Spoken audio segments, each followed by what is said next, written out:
Welcome, friend. Settle in, unclench your jaw, and let your breathing slow.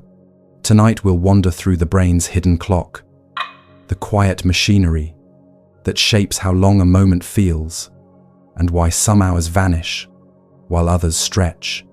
Before we begin, I'd love to know, where in the world are you watching from? Tell me in the comments so our sleepy little map can grow. If you enjoy these gentle brain deep dives, please subscribe, like, and ring the notification bell so you never miss a video. Now, let's soften the lights and listen for the tick you can't hear but always feel. Imagine there is a soft pulse under everything you do, a hush-hush rhythm that doesn't tick in your ears but in the quiet rooms of your mind. When you tap a finger, when you pause between words, when you sense that a minute has slid by or that you've been here for a while, it is this hidden pulse that you're feeling. Not a single gear turning, not a little watch tucked in the skull, but a choir of tiny electrical voices taking turns, weaving patterns that rise and fade, like gentle waves folding into the shore. Deep in the brain, places with names that sound like secret gardens, the basal ganglia, the cerebellum, shape this pulse by coordinating movements and expectations, turning scattered sparks into a steadier beat that helps you say now, helps you sense soon, helps you lean toward almost.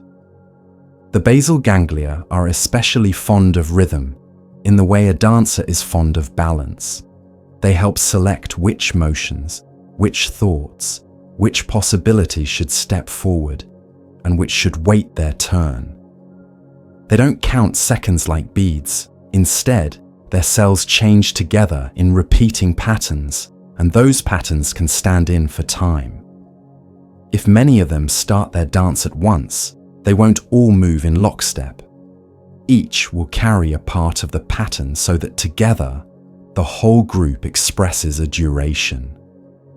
The cerebellum, tucked at the back like a careful editor, listens to the script of movement and trims the timing so a finger lands on a piano key right when it should, so a syllable leaves the lips with crisp edges, so a breath comes easily before the next line. It is timing as prediction, timing as grace. A conversation between choosing and smoothing that makes moments feel continuous instead of jagged.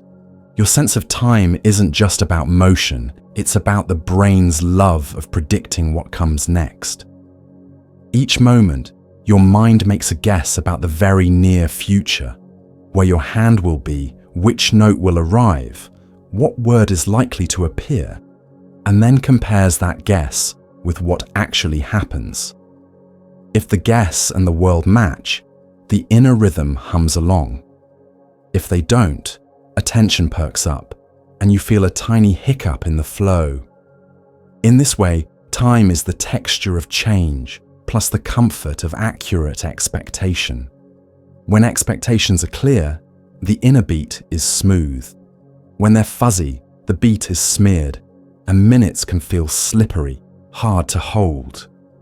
Arousal nudges the tempo knob. When you are serene, the inner metronome ticks as if the room were lit by candlelight, slower, softer, easier to ignore. When you are alert or anxious, the whole circuit brightens. Neuronal conversations grow quicker and louder, and the same experiences contain more ticks.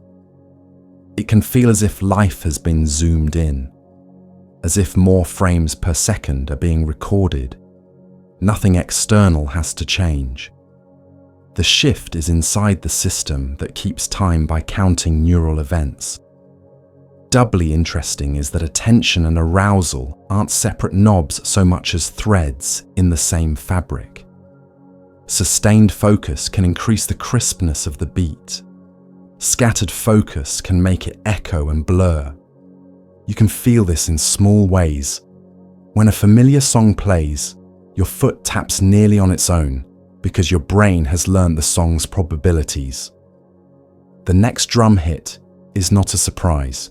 You've already predicted it, and your movement arrives as the sound arrives. This is entrainment. Two rhythms, inner and outer, gliding together until they feel like one. If the drummer delays the beat just a hair, you notice, because the prediction and the reality disagree. That tiny mismatch shines a light on time itself, making you suddenly aware of a thing that, moments earlier, you were riding without thinking. When the rhythm resumes, you slide back into it, and time disappears again into the background where it prefers to live. The pulse also emerges from larger brain rhythms, slow and fast oscillations that coordinate distant regions like lanterns signaling across a lake. Some of these rhythms are measured in the leisurely sway of a few cycles each second, others in hurried flutters that carry fine details. At their intersections, information is grouped into packets, little windows when nerve cells are more likely to fire together, little pauses when they are less likely. These packets can create a scaffold for time, a way of organizing experience into manageable bites. Think of them as the frames in a film reel. Not because the brain chops reality into discrete slices, but because it benefits from organizing the flow into convenient segments, aligning perception with action in repeating windows of readiness. Not every clock in you is built for the same range. Some circuits excel at guiding the fractions of a second that lets you keep a beat, catch a ball, or pronounce a consonant in the right place.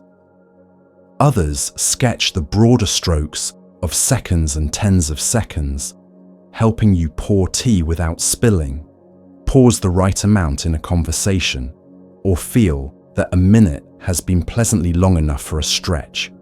The brain's solution to timing is plural. Many small, overlapping clocks rather than a single master pendulum. This redundancy is a gift. If one rhythm is jostled, another can lend its steadiness, and you continue without noticing the swap. Because timing is prediction, it is also practice. Repetition teaches circuits to expect certain intervals, and with practice, the expectation grows quiet and accurate, needing less effort to maintain. Musicians cultivate this until their sense of tempo feels embodied, as if the beat lives in their hands. Yet what they're really honing is a network-wide choreography. Even everyday habits share this learning. Brewing tea the same way each evening, reading a page before dimming the light, letting a song play while you tidy the room. These patterns train your inner clocks to settle, to anticipate, to exhale at the same time each day, making the flow of time in those moments gentle and predictable. Still, the hidden metronome is responsive, not rigid. If the room is noisy, if interruptions tug your attention, if your body is tired or hungry, the rhythm wobbles. The brain then compensates by leaning harder on cues. The sound of a timer, the sequence of a checklist, the counted breath between steps. You can soothe the system by simplifying the scene. One task, one cue, one small next action, so that the inner beat doesn't have to shout to be heard. In the hush that follows, durations become easier to sense, and minutes regain their shape. There's also an intimate connection between movement and timing. When you sway gently, tap a finger, or walk at an easy pace, the motor system's predictions sharpen the temporal scaffold for perception. This is why a metronome can help you read or study, why pacing can help thoughts line up.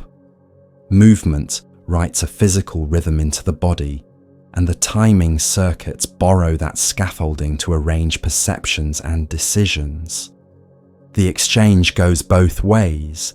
Listening to a steady pulse can smooth your movements, and moving steadily can smooth your sense of passing time. Inside the attentive mind, something like a gate opens and closes. When the gate is open, more of the world's changes enter. When it closes, fewer do. The speed of that gating and the consistency of its cycle shape your sense of duration. On days when you feel scattered, the gate may flap unpredictably, letting uneven bursts of change flood in, then shutting too long, producing a jerky flow of moments. On calmer days, the gating is regular, like slow breathing, and you feel that time is flowing at a pace you can match. Gentle rituals, pausing before you start, counting 3 breaths, setting a soft intention, can steady this opening and closing, giving the metronome a quiet 1-2 to follow. Even when you think you're doing nothing, the system continues to hum. The default mode of the brain, that drifting network that supports daydreaming and memory, has its own rhythms that tune the sense of duration when attention isn't anchored. In this mode, a thought leads softly to the next, and time is measured less by external events than by the mind's own meandering. If the meander is kind and unhurried, the inner clock keeps time loosely but reliably, like a friend walking beside you with no appointment to catch. If the meander is tight with worries, the internal ticks crowd together, and minutes may feel swollen and slow. You can nudge this balance by offering the mind a gentle anchor. Ambient sound, a candle, a simple phrase repeated under the breath, and letting the rhythm lay down its rails again. What makes all of this so quietly fascinating is that you rarely notice the machinery unless something jolts it. Miss a step, and the beat shows itself. Wait for a page to load, while nothing changes, and the absence of ticks stretches the moment. Sit by a window where light changes slowly, and the gradual shift gives the inner counters just enough events to pace themselves. In each case, the metronome is not imposing time on you. It is humming along with the pattern of changes you let in, syncing to the music of the moment you're in. As you settle deeper, you might sense that the brain's hidden clock is less about mastering minutes and more about smoothing experience. It is a craftsperson of continuity, sanding rough edges so thought and movement meet neatly, so cause and effect feel close enough to touch. When you care for it with simple rhythms, kind attention, and small predictabilities, it thanks you by making life feel more navigable. And as the room grows quieter and your breath finds its easy cadence, the invisible metronome keeps time softly in the background, preparing you for the next gentle shift in the story that follows. Imagine a tiny conductor sitting just behind your eyes, listening to light and leading the orchestra of your day. This conductor is a cluster of neurons in the hypothalamus called the suprachiasmatic nucleus. A name that sounds complicated until you picture what it does. It sets the daily tempo. Light is its baton. When morning arrives and photons slip through the retina, a special set of cells that care about brightness more than shape carry a message straight to this conductor. It's day, they say, and with that prompt, the score begins. Hormones swell and ebb on cue.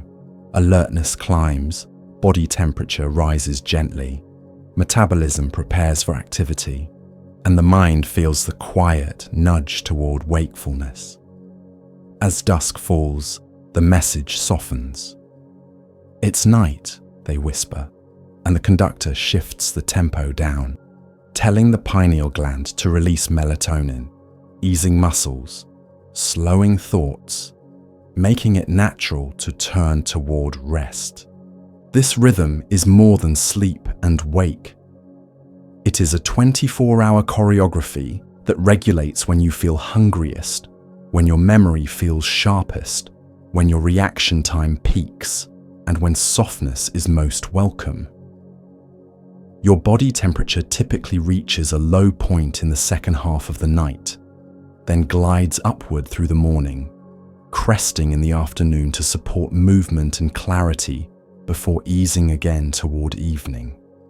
Cortisol, the get-up-and-go hormone, rises before you open your eyes, helping blood pressure and energy lift you into the day, while melatonin waits for darkness to thicken before it quietly opens the gate to sleep. Heart rate variability, digestive enzymes, immune cells, and even the permeability of the gut lining sway along with this drumbeat. The rhythm isn't a strict march, it's a living sway that adapts to the world you place around it. Light is the master cue, but it is not the only one. Meal timing tells clocks in the liver and digestive tract what kind of day they should expect. Movement tells muscle clocks when to prime for effort. Social contact, conversation, and the predictable shape of your routines whisper agreements between the brain's conductor and the body's many section leaders so the whole orchestra stays together. These peripheral clocks are real, molecular gears in cells throughout the body that tick in near 24-hour cycles, coordinated by the conductor but able to drift if they stop hearing its voice. When your day becomes irregular, the sections can fall out of sync with one another, like a string section speeding ahead while the percussion lags. You might feel this as heaviness in the morning, or a fog at midday, or a sudden burst of energy exactly when you would rather unwind. Because the circadian system listens most closely to light, the modern world can tug it in awkward directions. Screen glow in the evening, even when dim, tells the conductor that the sun is not gone yet.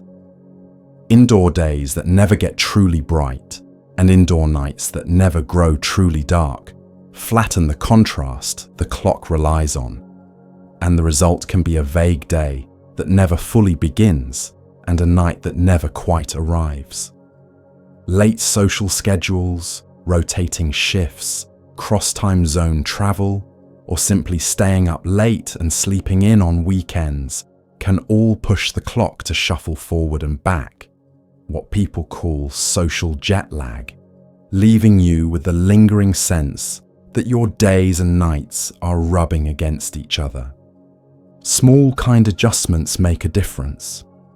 Letting natural light meet your eyes soon after waking reminds the conductor what day it is. Outdoors light is best because even a cloudy morning outside is brighter than most rooms, but any step toward daylight helps. In the evening, dimming lamps, shifting screens away from your face, and allowing a little darkness to pool in the house signals the approach of night. Warm, low light tells the clock we're landing the day. If you need screens, nudging them farther from your eyes and lowering their brightness reduces the confusion. Think of it as setting the stage so the conductor can read the score without straining. Rituals are tempo markers. Eating meals at roughly consistent times keeps your digestive clocks in agreement with the brain's day-night cycle. If late eating is a habit, gently migrating the last meal a little earlier can ease nighttime rest. Movement is a bright cue as well. A walk in the first half of the day reassures the system that it is time to be on. A stroll in the late afternoon helps the body's temperature curve rise and then fall in a satisfying arc. Vigorous exercise late at night may push the tempo up just when you want it to drift down, while light stretching or slow breathing does the opposite. None of this is a rule. It's an invitation to line up the cues you already have so they point in the same direction.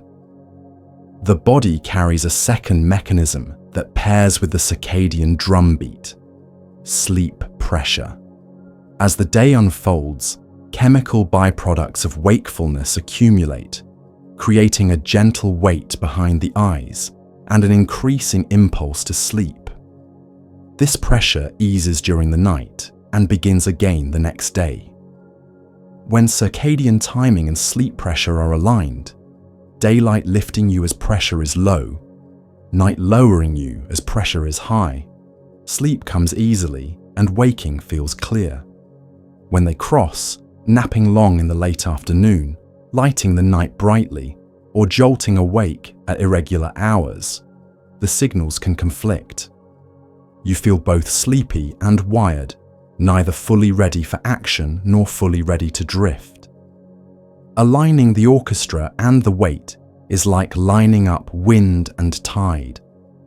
Movement becomes smoother with less effort. Temperature is a quiet but powerful cue. A cool, dark room helps the evening slope downward. A warm shower before bed can paradoxically cool the body by drawing heat to the skin so your core temperature can drop afterward. Bedding that breathes, a small crack in the window, or a fan's soft hum creates an environment the clock interprets as night. In the morning, warmth and activity help the rise begin. A splash of water, a stretch that opens the chest, sunlight on the face, a sip of something you enjoy. These are simple signals, but the conductor understands them clearly. Caffeine fits into this story as a sharp instrument. Early in the day, it can lift alertness in step with the natural rise of cortisol, like adding brass to a daytime passage. Late in the day, it can smudge the fall of melatonin's curtain and keep sleep pressure from working cleanly, prolonging the feeling that the day hasn't ended yet. If you love it, you need not erase it. Nudging it earlier allows the evening score to unfold without interference. Likewise, alcohol can feel like it helps the curtain fall, but it splinters the night's architecture, lightening the deeper phases of sleep and fragmenting dreams, leaving the next morning's tempo more ragged than you intended. Because your clock is a learner, it responds best to consistency plus compassion. If a late night arrives, greeting the next morning with even a modest dose of daylight, a small movement, and a steady first meal helps the conductor find the downbeat again.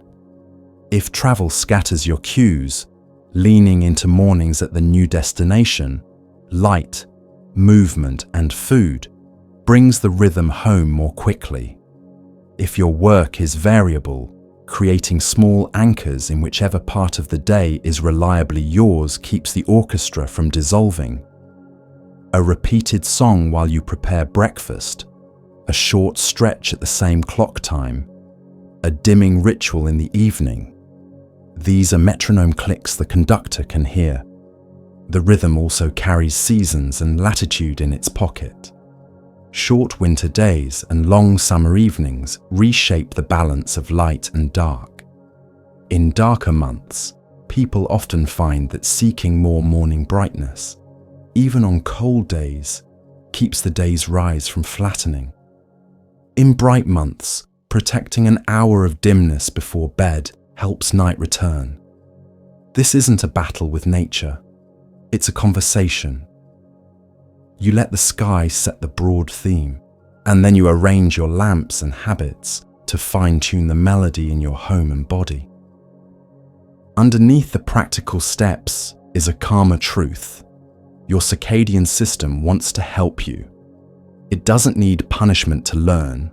It needs reliable cues and space to respond.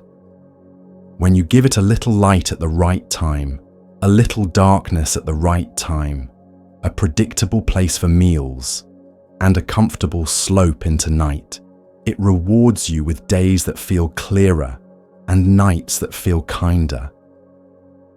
The sense of time itself gets smoother because the brain is not fighting the body's tempo but riding it. And as you notice this daily tide, light flowing in, activity rising, evening softening, Darkness deepening. The conductor keeps sketching its gentle circles, preparing the body and mind to continue their unhurried drift into whatever comes next. Place a finger lightly against your knee and let it tap 1, 2, 3, small and soft, as if you were knocking on the surface of a pond. Feel how the taps want to land evenly, how your body trims the gaps so each arrival is almost the same distance from the next. This is the realm of milliseconds, the fine-grained timing that lets movements flow without clatter. Here, the nervous system doesn't count with numbers, it predicts with patterns. The command to move is paired with a quiet copy of itself, a forecast of the movement's consequences, so that sensation and expectation meet at nearly the same instant. When they do, the moment feels crisp. When they miss, you sense an odd wobble, like stepping onto a moving walkway you didn't know was there. What smooths the wobble is a patient circuit tucked at the back of the brain. The cerebellum, the small brain that edits timing like a meticulous drummer, always bringing the beat back to center. Inside this small brain are sheets of cells layered like terraced hills. Purkinje cells, broad and branching, listen to thousands of whispers from parallel fibers, carrying context. Where your joints are, what the ear is hearing, what rhythm the world is offering. From below, a single strong teacher voice arrives through climbing fibers from the inferior olive, signaling that actual sensation arrived a little early or a little late. Each mismatch is a gentle nudge. Adjust the next attempt, tighten this interval, soften that one. Over many tries, these nudges sculpt an internal model of timing so movement can arrive on time without you thinking about time at all. You raise a cup and your hand is already slowing to meet it. You speak and the consonant lands exactly before the vowel, a tiny interval that makes meaning clear. Milliseconds are where speech lives. The difference between similar sounds can hinge on a sliver of time. When the burst of air from your lips appears relative to the vibration of your vocal folds, when the tongue leaves one position for the next, when a pause is short enough to signal still going, rather than your turn. Your brain orchestrates these slivers by predicting the next few tens of milliseconds and sending signals early enough to overcome the delays of nerves and muscles.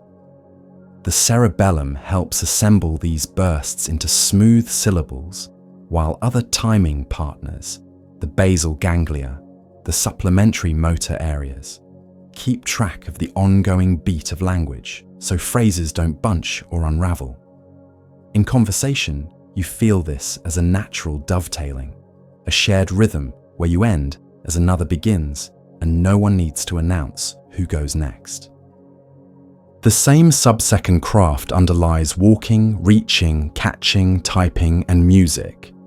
When you clap along, you're not reacting to the click that just happened. You are predicting the click that's about to happen and placing your hands there a breath ahead, compensating for the time it takes signals to travel, muscles to contract, skin to meet. If the metronome slips by a hair, you'll notice a tug in your timing and adjust on the next beat. This correction is faster than deliberate thought. It is the handiwork of circuits that keep moving estimates of tempo, phase, and error, updating them dozens of times a second, so action and sound stay aligned. Over and over, the cerebellum compares what should be arriving now with what actually arrived, and fine-tunes the next attempt so the two streams superimpose. A lovely example lives in your eyes. When they dart from one point to another, the movement is a brief electric fling, and the cerebellum calibrates the fling's size and timing so the image lands sharply on the fovea. If the jump overshoots, the teacher signal climbs in with a message. Next time, a touch less. If the scene itself is moving, a train window, a rolling wave, the vestibulo-ocular reflex keeps gaze steady by commanding an equal and opposite eye motion, again in milliseconds, again refined by the little brain. In both cases, your subjective experience is not of adjusting anything. It's of the world staying still when it should and flowing when it should, which is exactly the point of precise timing. Movement and perception share this clock because prediction needs both. A forward model in the cerebellum anticipates the sensory echo of your own action, so your brain can subtract self-caused changes from the incoming stream and leave room to notice the world's surprises. That subtraction must be exquisitely timed. If it happens too early, you'll dull sensation before it arrives. Too late, and you'll feel a smear. When it's just right, your touch feels clean. Your voice sounds steady in your head. Your steps feel springy rather than heavy. The comfort you sense is timing accuracy translated into ease. There are flavors of timing here. Some circuits excel at measuring absolute intervals, the raw distance between one event and the next, while others excel at keeping a beat, a continuous pulse that keeps its shape even when individual taps go missing. The first helps you pour water without spilling and pause just long enough for a thought to form. The second lets you stay with music when the drummer plays around the beat and still know where one is. These flavors meet in practice. When you play an instrument, train a sport, or rehearse a line, you're teaching the network to shift from counting isolated gaps to riding a self-sustaining rhythm that's strong enough to carry you across small disruptions. Fatigue, stress, and distraction can fray this precision. When you're tired, the internal prediction grows noisier. Small delays creep into movement onset, and the intervals between successive actions spread out more than you intend. Under stress, arousal tightens everything, sometimes making movements too early and speech too quick, as if the metronome was suddenly set a notch fast. The remedy is often modest, a simpler scene with fewer competing cues, a slower breath to lengthen the preparatory pause, a softer grip so muscles don't fire before the plan is ready. These are not moral corrections. They are mechanical kindnesses to circuits that work best when given a clear rhythm and a little space to anticipate. Practice harnesses plasticity. Repeating a pattern allows the teacher signals to shrink because there is less to correct, and the network drifts toward a steady state where small deviations are automatically cancelled by the next cycle. This is why drummers can subdivide a beat into eighths, sixteenths, triplets, and switch among them without any sense of counting, and why skilled typists seem to think in words rather than letters. The system has learned a map from intention to precisely timed muscle commands, and from expected sensory feedback to clean comparison signals. Even for non-musicians, everyday rituals cultivate the same stability. The pace of your morning steps, the cadence of chopping vegetables, the way you place a cup on a saucer so it doesn't clink. Music entrainment reveals the social side of milliseconds. When people sing together or clap in a crowd, their timing gradually converges. Each person becomes both a metronome and a listener, pushing and pulling toward a shared tempo. Tiny anticipations, the hands arriving a few tens of milliseconds before the beat, are common because the brain would rather risk being slightly early than be pulled late by processing delays. The group smooths these anticipations, and the result is a strong collective pulse that individuals can relax into. You feel less responsible for holding time and more carried by it, which frees attention for melody, harmony, and feeling. Conversation shows a similar duet. The rhythm of syllables hovers around a comfortable pace, and listeners align their micro-movements, nods, breaths, eyebrow lifts, to the speaker's cadence. The brain uses these cues to predict turn endings and begins preparing replies before the last word lands. This is why smooth conversations can feel like braided streams rather than alternating monologues. Underneath, the same cerebellar comparisons and cortical predictions are aligning motor plans with perceived beats, preventing overlaps while avoiding awkward gaps. Timing here is politeness written in milliseconds. The senses themselves can be retimed to improve action. When you practice with a metronome, your auditory system becomes more sensitive to phase. When you balance on one foot, your proprioceptive system becomes more sensitive to sway. When you juggle, your visual system becomes more sensitive to the arc's period. Each practice sharpens the estimate of what should happen next in that channel, and the cerebellum uses the sharper estimate to reduce error. The effect isn't confined to the practice task. Steadier internal pulses spill over, making unrelated movements feel a bit more deliberate and less jerky, a discrete harmony spreading to neighboring notes. Instruments of chemistry set the gain on all this. Neuromodulators adjust how strongly the system weighs errors versus expectations, how quickly it learns, how much it trusts the ongoing beat. When the gain is too high, the system chases every tiny deviation and overcorrects, like a driver who can't stop twitching the wheel. When it's too low, errors glide by and timing drifts.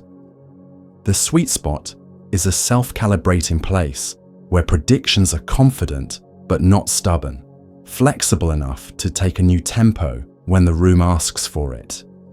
Even in stillness, micro-timing leaks into perception. A flickering light can feel steady if its flashes arrive close enough together. A steady light can feel like it's pulsing if attention begins to sample it rhythmically.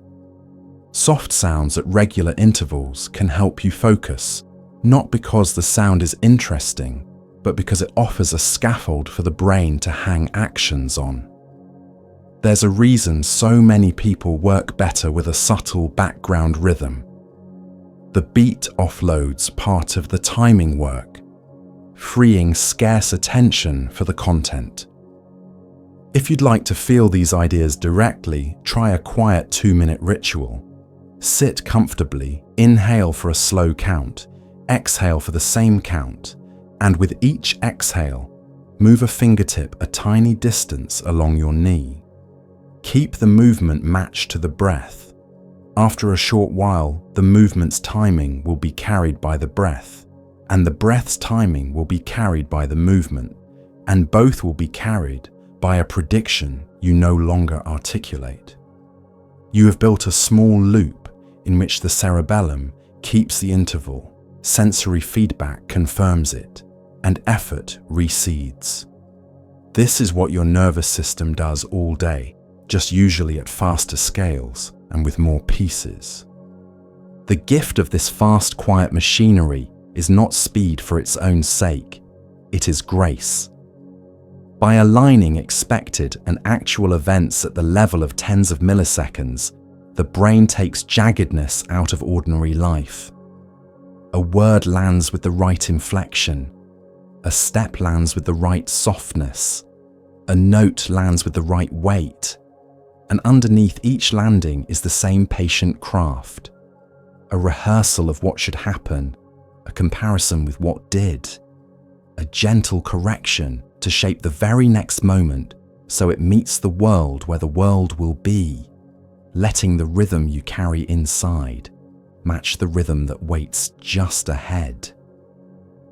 Attention is a soft lamp you aim without noticing, and wherever its light falls, that patch of experience grows in detail and weight, which your mind quietly translates into length. When you study a single raindrop racing down a window, time feels syrupy, elastic. When you glance at the whole storm as texture, minutes slip past like mist. It isn't that clocks change their pace, it's that your brain counts change, and attention decides how many changes make it into the ledger. More changes noticed, more ticks. Fewer changes, fewer ticks. And because attention is both a spotlight and a dimmer, it can make a moment blaze with intricacy or soften into a gentle blur, stretching or smoothing your sense of duration accordingly. An unusual event is a master at stealing attention, which is why a stray, surprising detail can feel oddly long. Psychologists sometimes call this the oddball effect, the first sip of a new tea, the sudden flicker of a streetlight, the unexpected laugh in a quiet room. Each gathers extra processing, as if the brain says, "Hold on, what is this?" That extra processing becomes subjective time. A familiar hallway walked daily shrinks to seconds, but hang a single vivid painting at the end, and the same distance seems to lengthen. Your system notices the novelty, devotes more resources to it, and in the process leaves you with the sensation that you lived more in that stretch. Because in a way you did, more neural bookkeeping, more landmarks laid down. The reverse is just as powerful. In repetition, the brain learns that the next moment is predictable and spends less energy on it, a gentle thriftiness that keeps you from being exhausted by sameness. Repeated scenes invite a kind of perceptual compression. Redundancy is trimmed, and time seems to pass quickly because there are fewer distinct change points to record. This is why long highway drives can collapse into a short impression, and why a day packed with meetings can feel quick in the moment yet strangely empty in memory. Attention didn't have surprises to hold, so it drifted and skimmed, and the ledger stayed light. Where attention settles also shapes the texture of the present. Focus tightly on a difficult passage of music, and seconds can dilate, each note a bead you place with care. Broaden your focus to the mood the music creates, and minutes can float by uncounted. Narrow attention creates more tickable micro-events. Wide attention emphasizes flow and continuity. Neither is better. They are different lenses you can swap to suit what you need. Precision or ease, grains of time or a smooth ribbon. There is a tipping point called flow, where attention is fully absorbed by a meaningful challenge that matches your skill. Cognitive effort is high, but friction is low. Prediction is accurate and rewards arrive just often enough to keep the lamp steady and bright. In this state, clock time fades because there are fewer internal comparisons against it. The brain is busy updating a tight feedback loop. Do, sense, adjust, and it doesn't idle enough to ask, how long has it been? It's not that time speeds up or slows down. The question of time falls silent, and the experience of duration becomes a continuous feeling of doing. Step out of flow, and you may find that hours have gathered quietly at your feet like leaves. Boredom, on the other hand, bends time in two different ways, depending on whether you are inside the moment or looking back at it.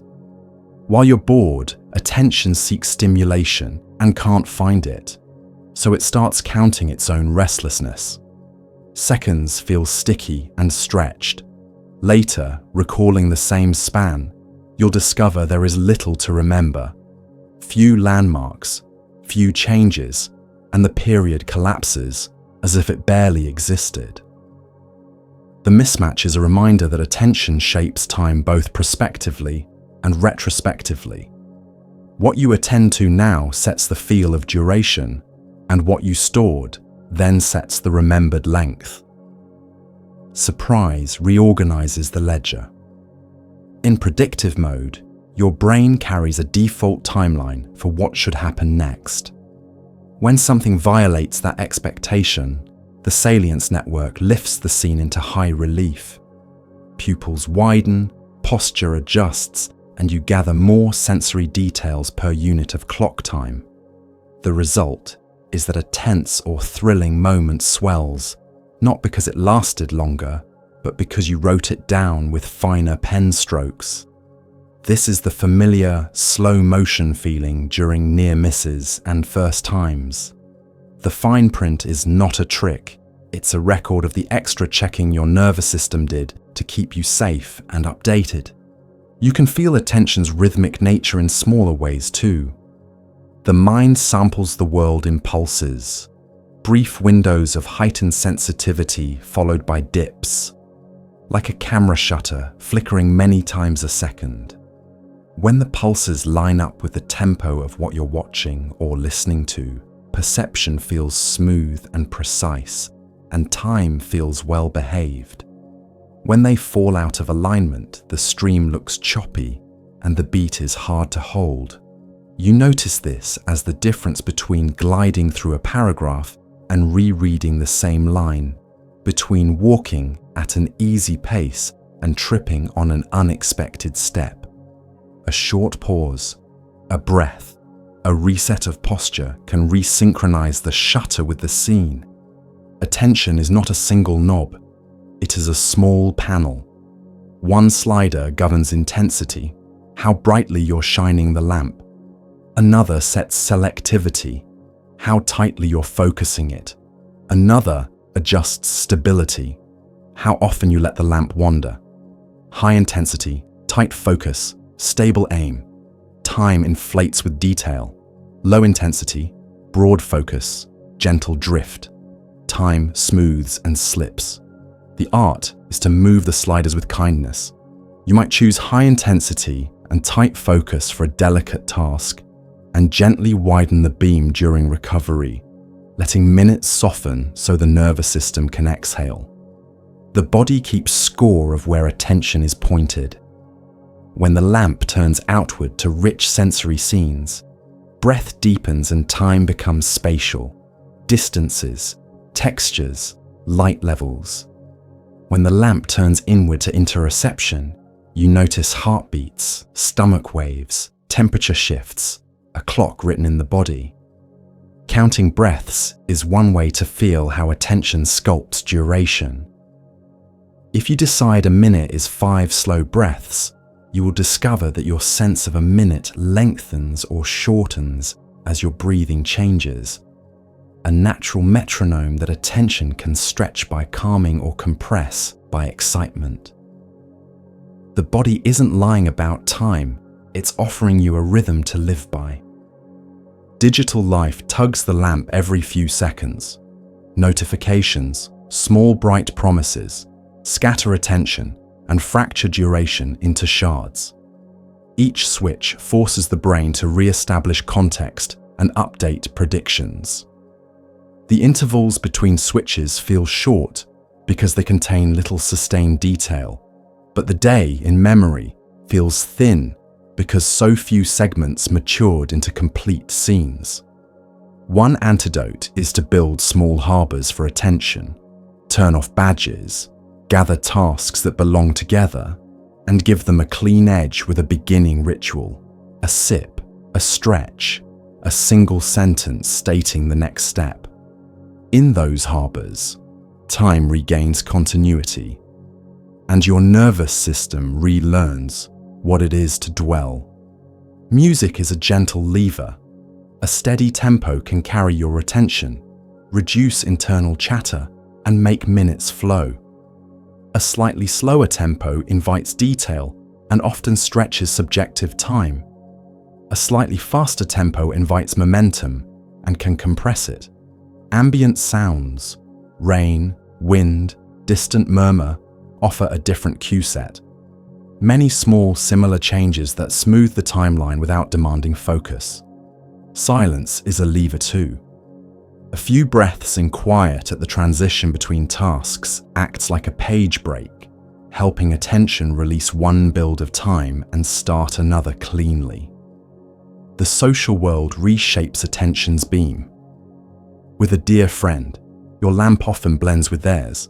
Shared focus braids two streams into one, and hours feel like a single continuous thread. In a tense conversation, attention darts toward microsignals, eye blinks, pauses, tone shifts, and the density of perceived change makes minutes feel heavy. The same half hour can be a quick sip or a long steep, depending on whether your lamp is scanning for threats or resting on connection. You can soften the latter by letting your gaze widen, noticing the whole person, their posture, their breathing rate, not to analyze, but to broaden the field so individual spikes don't dominate the page. Gently introducing novelty is a craft for kind time. You don't need grand adventures, a different path for an ordinary walk, a new spice in a familiar dish, a fresh playlist for a recurring chore will do. Each adds a modest oddball for attention to savor, increasing the moment's richness without crowding the nervous system. The trick is spacing. Too many novelties can overheat attention and fragment the day. Too few let the lamp dim until minutes go featureless. A light seasoning of difference keeps the ledger lively. If you want to feel attention and time meet in practice, try an event counting game for a single minute. Sit quietly and choose one sense. Hearing works well. Each time you notice a distinct sound, hum, footstep, distant car, your own exhale. Acknowledge it and let it go. Attentional effort will rise, and the minute will expand as you record many small changes. Now try again, but instead of distinct sounds, notice only the whole field of sound as one moving texture. The minute will feel shorter and smoother, not because fewer things happened, but because attention grouped them. Both are true minutes. You chose the grain of your experience. Expectation is another lens. When you're waiting for something to occur, a message to arrive, bread to rise, the brain gradually raises the probability that now is the moment. The hazard of the event increases, and attention lifts its head at the end of each likely interval. Those late moments feel longer because you are peeking into each, scanning for the arrival. If you distract yourself skillfully, the peaking relaxes and the same period shrinks.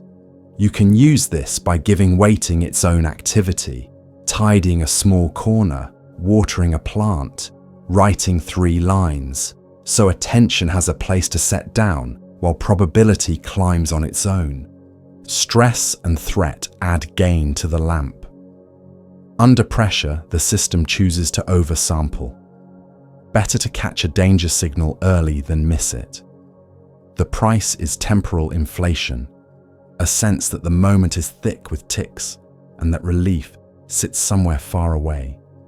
Softening the gain, longer exhales, loosening the jaw, adjusting posture so the belly can move, reduces sampling frequency and brings the moment back to a bearable density. This is not an escape from reality.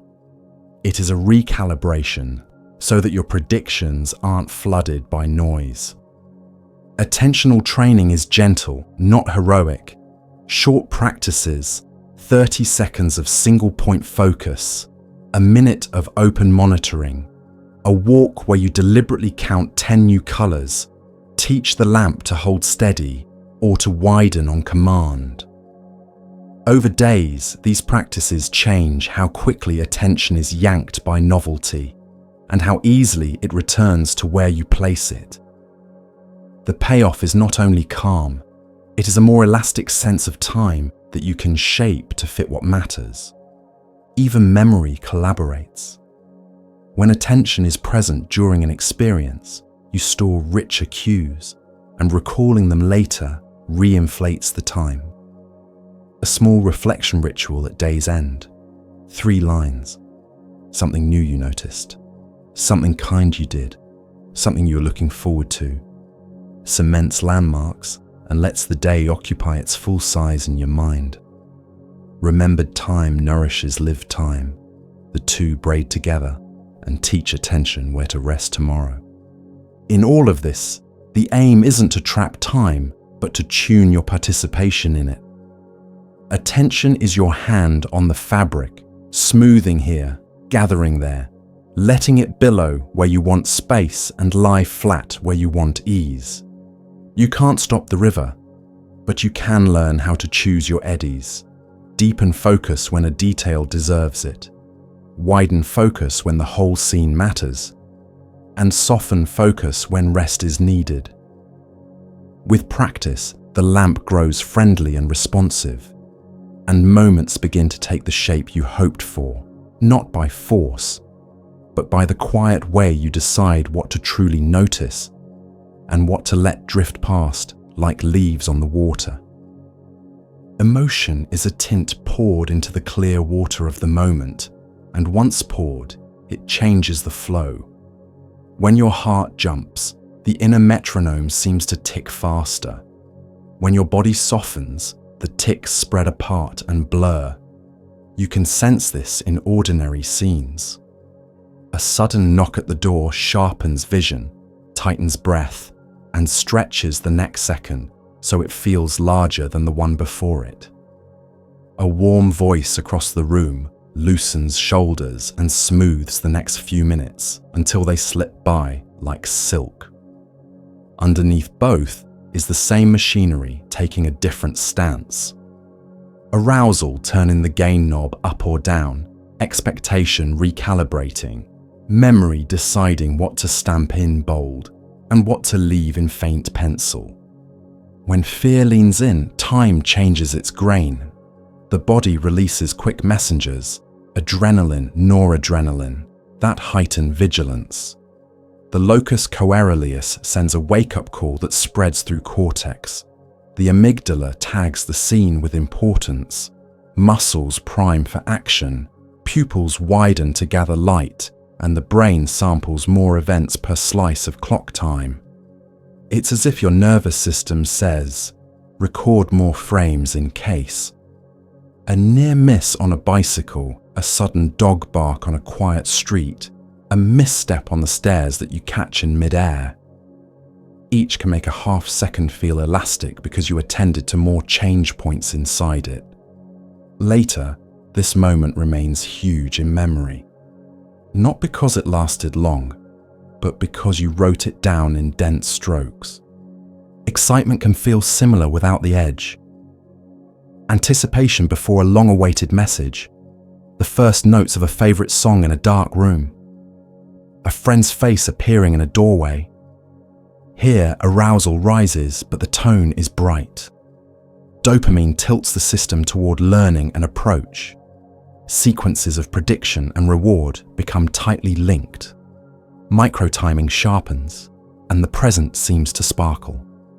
The same inflation of subjective time can occur, but now it carries warmth.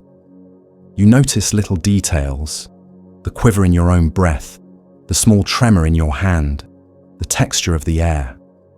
And those details add ticks to the ledger. Awe is its own topology. Stand before mountains, lift your eyes to a wide night, step into a cathedral of trees, and the sense of self shrinks just enough for the scene to fill the frame.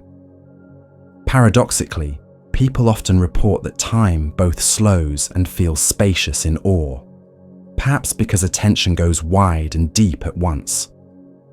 The lamp brightens to absorb vastness, but selectivity loosens, allowing the nervous system to register many changes without the usual urge to classify them.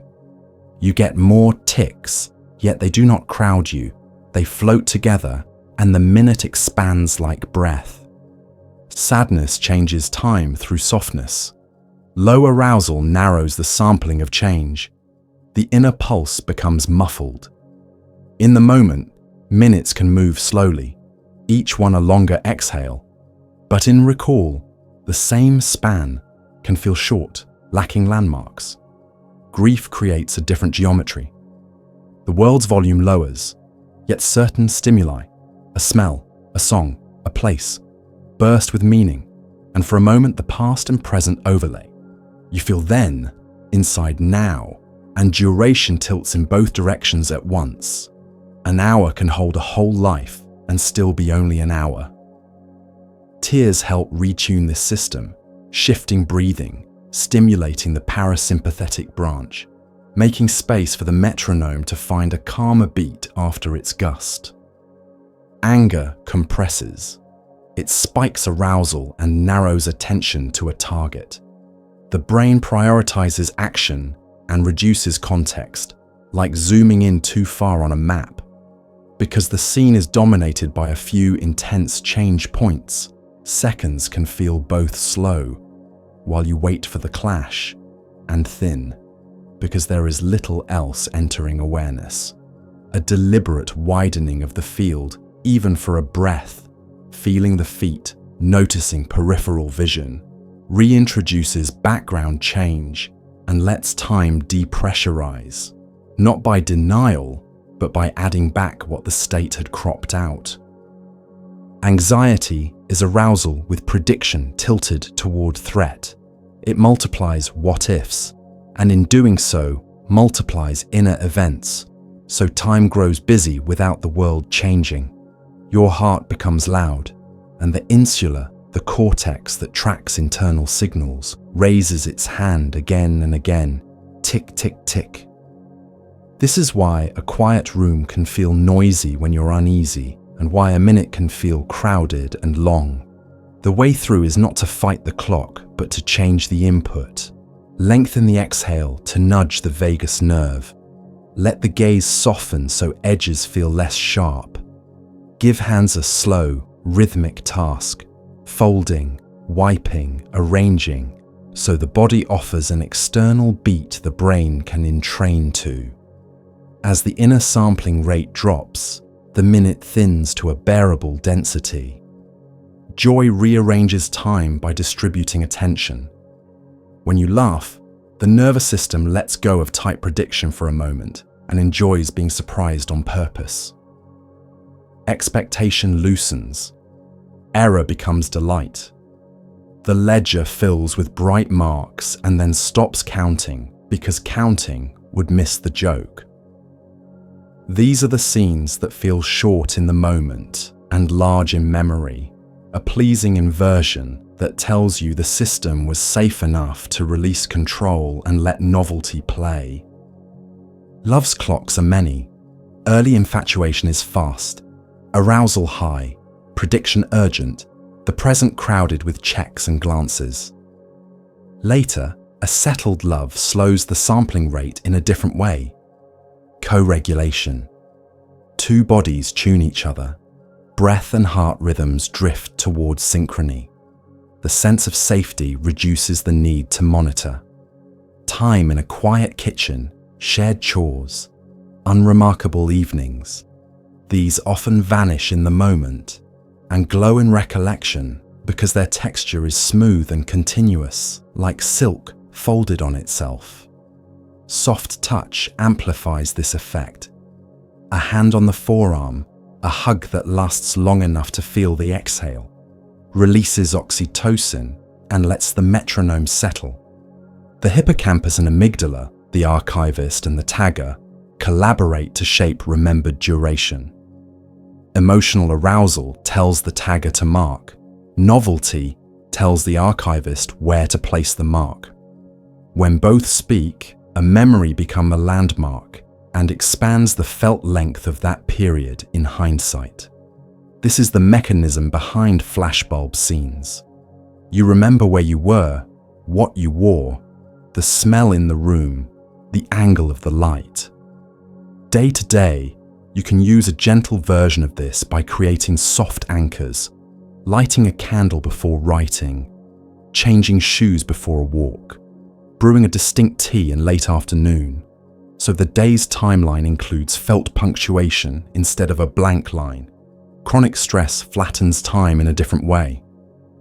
When cortisol stays elevated, the brain shifts resources toward near-term survival, pruning exploration and shrinking the planning horizon. Days can feel both fast because attention is absorbed by immediate demands, and formless because few rich landmarks are stored. Compassionate routines counter this. A fixed start line for the day, a brief outdoor light break, a 5-minute tidy at the same hour, a screen curfew that protects the last 30 minutes. Each is small, but together they rebuild a slope the circadian and emotional systems can slide down without scraping. Emotion also modulates thresholds. In calm, you require more change to call something new. In fear, a small flicker is enough. This shifts the number of counted events and thus the perceived density of time. You can feel this when walking alone at night. The same street offers more ticks than in daylight. Training the system isn't about denying signals. It's about widening the channel so more of the benign background re-enters. Name the safe sounds. Notice the steady ones, your steps, the wind in leaves, the distant hum. The dangerous possibilities don't disappear, but they are no longer the only drum. Smell moves time uniquely. Odors route directly to limbic structures with minimal translation, which is why a scent can open an older chapter in a single breath. You stand in a stairwell, and suddenly it is another city, another year, and for a moment, 2 timelines overlay. Using scent as a gentle tool, a particular oil for bedtime, a different one for study, creates learned bridges. After a few pairings, the smell itself lowers or lifts arousal, and time follows. Bedtime stretches, study sessions gain momentum. Music is a solvent for emotional time. Slow, sparse textures open space between ticks. The brain relaxes the compulsion to predict detail and takes longer strides. Uplifting tempos add small, reliable surprises that the system enjoys catching, compressing subjective duration and making tasks feel quicker. The key is congruence. Choose textures that match the state you want to invite, not the one you're trying to escape. If you're wired, start with music that meets the buzz and gradually slow it. If you're low, start close to your pace and add a gentle lift, letting the inner metronome be escorted rather than dragged. In the body, posture, breath, and facial muscles send constant reports to the brain about how things are going. These reports adjust arousal and with it, time. A jaw unclenched, shoulders lowered, eyes softening into panoramic vision. Each says, we are not under immediate threat, and the sampling of change relaxes. Conversely, tight breath and a forward head say, prepare, and time stiffens. This is not pretend, it is bidirectional physiology. A slow exhale lengthens heart period via the vagus nerve, and the brain receives that as evidence that longer intervals are safe, a tiny negotiation that widens the present. Emotion-specific illusions of time can arise from the interface of prediction and sensation. In the kappa illusion, more events or longer paths make intervals seem longer. In the tau illusion, stronger or more intense stimuli appear to last longer than weaker ones. Fear and surprise amplify both. A bright flash feels longer than a dim one. A series of small jumps between points makes a route feel extended. Gentle knowledge of these biases helps you design kinder scenes. If waiting makes time heavy, reduce intermediate checks and create a single clear milestone. If a task feels endless, group its micro steps into larger phases and mark transitions with a breath or a stretch so your brain stops counting pebbles and starts noticing stones. Language participates. Words that label emotion change attention's target, and with it, the density of tics. Saying, "I feel tightness in the chest and buzzing in the hands," points the lamp at body detail and often lowers threat. Saying everything is going wrong points the lamp at global prediction and often raises it. This is why simple affect labeling eases the moment. It narrows the beam to a concrete set of changes the brain can reconcile. And suddenly, minute is not a fog, but a handful of sensations that can be breathed with. Touch is time medicine. A hand on the sternum, a palm on the belly, a weighted blanket across the legs add slow, continuous input that the nervous system uses as a reference signal. Continuous input reduces the need to search for change, and the present stops popping like static. Rocking works similarly, harking back to early co-regulation. The vestibular system provides a predictable sine wave, and the emotional clock entrains to it. A chair that yields, a train that sways, a hammock's arc. Each invites the metronome to hum at a longer period. Even small rituals during transitions change emotional time. Before opening a message you expect will carry heat, let your gaze widen to the corners of the room, soften the tongue behind the teeth, and press the feet gently into the floor for 2 breaths. This is not superstition. It is a way to add stable sensory anchors before a surge so the sampling rate stays within range. After a difficult call, place a hand in cool water for 30 seconds or step outside and find 3 moving clouds. You are telling the ledger to include continuity, not just the spike. Over days, emotion teaches the timing system what to expect, and the timing system teaches emotion how hard it needs to work. The friendlier their conversation, the smoother your sense of duration. You don't need to erase feelings, you need to give them channels. Let fear inform posture and prepare without taking the pen from your hand. Let sadness slow the day without erasing its markers. Let joy compress time without emptying the memory of it. In this way, the inner clock becomes not a tyrant, but a partner, adjusting its ticks to match the music your life is playing and readying itself quietly for the next note that is already on its way. Memory is the quiet archivist of duration, the careful hand that decides which moments get a tab, a title, a page number, and which are filed as background texture. While you are busy living, your brain is segmenting experience into pieces, beginnings, middles, endings, so that the stream can be stored and later replayed. The odd thing is that this indexing, more than clock time, shapes how long a span feels when you look back. A day with many segments, a new place, a novel task, an unexpected conversation, swells in recollection. Because the archive is dense. A day that repeats, same room, same path, same screen, shrinks. Because few markers were created to separate 1 hour from the next. The feeling of long or short afterward is not a verdict on how much happened. It is a measure of how much your archivist chose to label. The hippocampus sits at the center of this work, binding sights, sounds, places, feelings, and goals into episodes. Its neurons keep a loose sense of order with time cells, which fire in reliable sequences across seconds and minutes, preserving the "this came before that" of a scene. It also cooperates with place cells and grid-like codes so that time and space braid.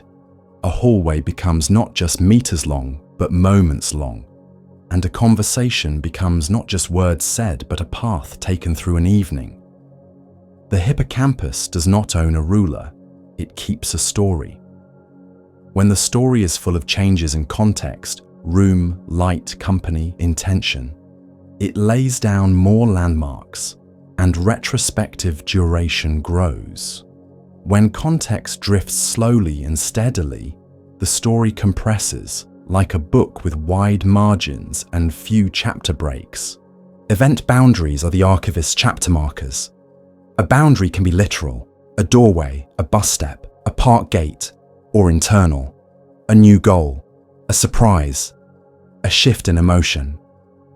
Crossing a boundary tells the system, close the last segment, open a new one, and that close open pair increases the number of retrievable pieces in memory. This is why a walk with 3 distinct stops feels longer in hindsight than a walk of the same length around 1 block, and why days punctuated by small rituals, light a candle to begin, a short stretch to pause, a cup of tea to end, gain structure without adding rush. The act of naming the boundaries while they happen strengthens them, starting, halfway, wrapping, 3 soft posts in the ground where recall can tie its rope. Attention shapes what the archivist can bind. When you attend closely, more features enter the episode. Colors, textures, snippets of music, the smell of rain on dust. Those features serve as handles later, each handle a place to grab and pull the scene back into mind. When attention is scattered, the episode arrives underfilled and recall has little to hold. This is why multitasking shrinks the remembered day, even if the surface was busy. The mind touched many things lightly, but set few hooks. A single task hour, by contrast, often feels short while lived and long when remembered, because attention gave the archivist material to weave. Emotion is a bold-faced tool. The amygdala's tag, fear, delight, grief, awe, tells the hippocampus to save with priority. The saved episode may not be perfectly accurate, but it will be vivid, and vividness inflates remembered time. This is the paradox of intense days. In the moment, they can pass quickly because you are fully engaged, yet in recollection they sprawl because many high-contrast frames were kept. Routine days invert the paradox. They feel long while you're bored, because attention watches the clock, and short afterward because there is little to replay. This holiday paradox, lived short but remembered long, or lived long but remembered short, is less a trick than a description of the archive's policy. Prospective and retrospective timing diverge because they optimize for different goals. When you are prospectively timing, counting minutes during a task, attention siphons resources toward the sense of passage, and the task itself receives fewer labels. The span feels long, later looks thin. When you stop counting and sink into the task, attention pours into content. The span feels light and later looks rich. You cannot fully do both. The choice is practical. If finishing matters, let attention deepen and trust memory to lengthen the day afterward. If meeting a clock matters, let attention flicker to time and accept that recall will be lighter. The archivist uses compression when patterns repeat. If you take the same route, sit in the same spot, drink from the same mug, the system stores the gist and spares itself the redundancy of detail. This is efficient, but it makes weeks blur. You can counter it with gentle variation that does not exhaust the nerves. A new side street on the walk, a different chair for the afternoon, another mug for evening tea, a changed sequence of the same chores. Each small deviation prevents the compressor from collapsing the day into same as yesterday, and memory gains a few extra pegs on which to hang the hours. Context drift is another principle. As time passes, the mental backdrop, your internal sense of where and when I am, changes slowly. The archivist binds items that co-occur within similar backdrops.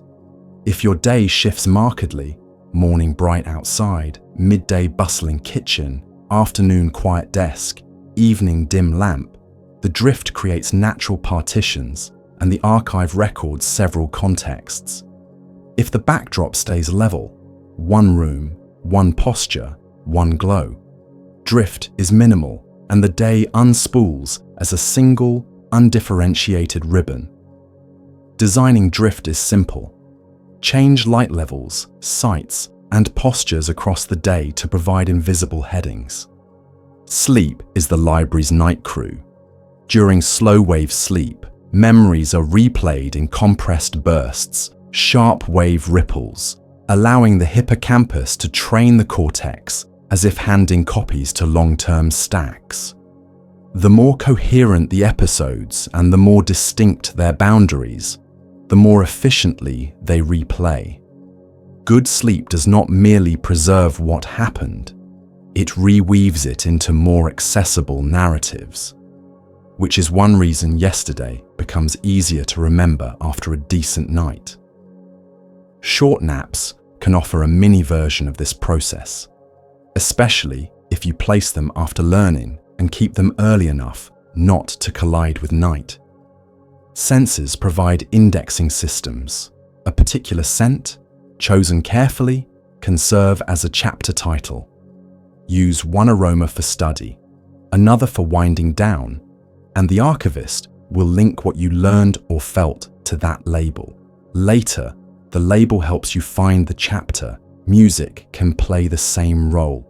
A calm playlist used only for a certain task becomes an auditory bookmark. Visual anchors matter too.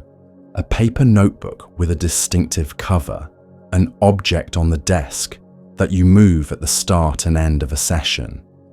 None of these need to be loud. They need to be consistent enough that the hippocampus learns. When this is present, we are in this kind of page. The way you narrate experience after the fact edits duration. A short reflection, 2 or 3 lines about what you noticed, what surprised you, and what felt good, creates memory landmarks out of raw footage. This is not about grand meaning, it is about giving the archivist captions. Without captions, images fade into the stack. With captions, they remain searchable. Spoken narration works too.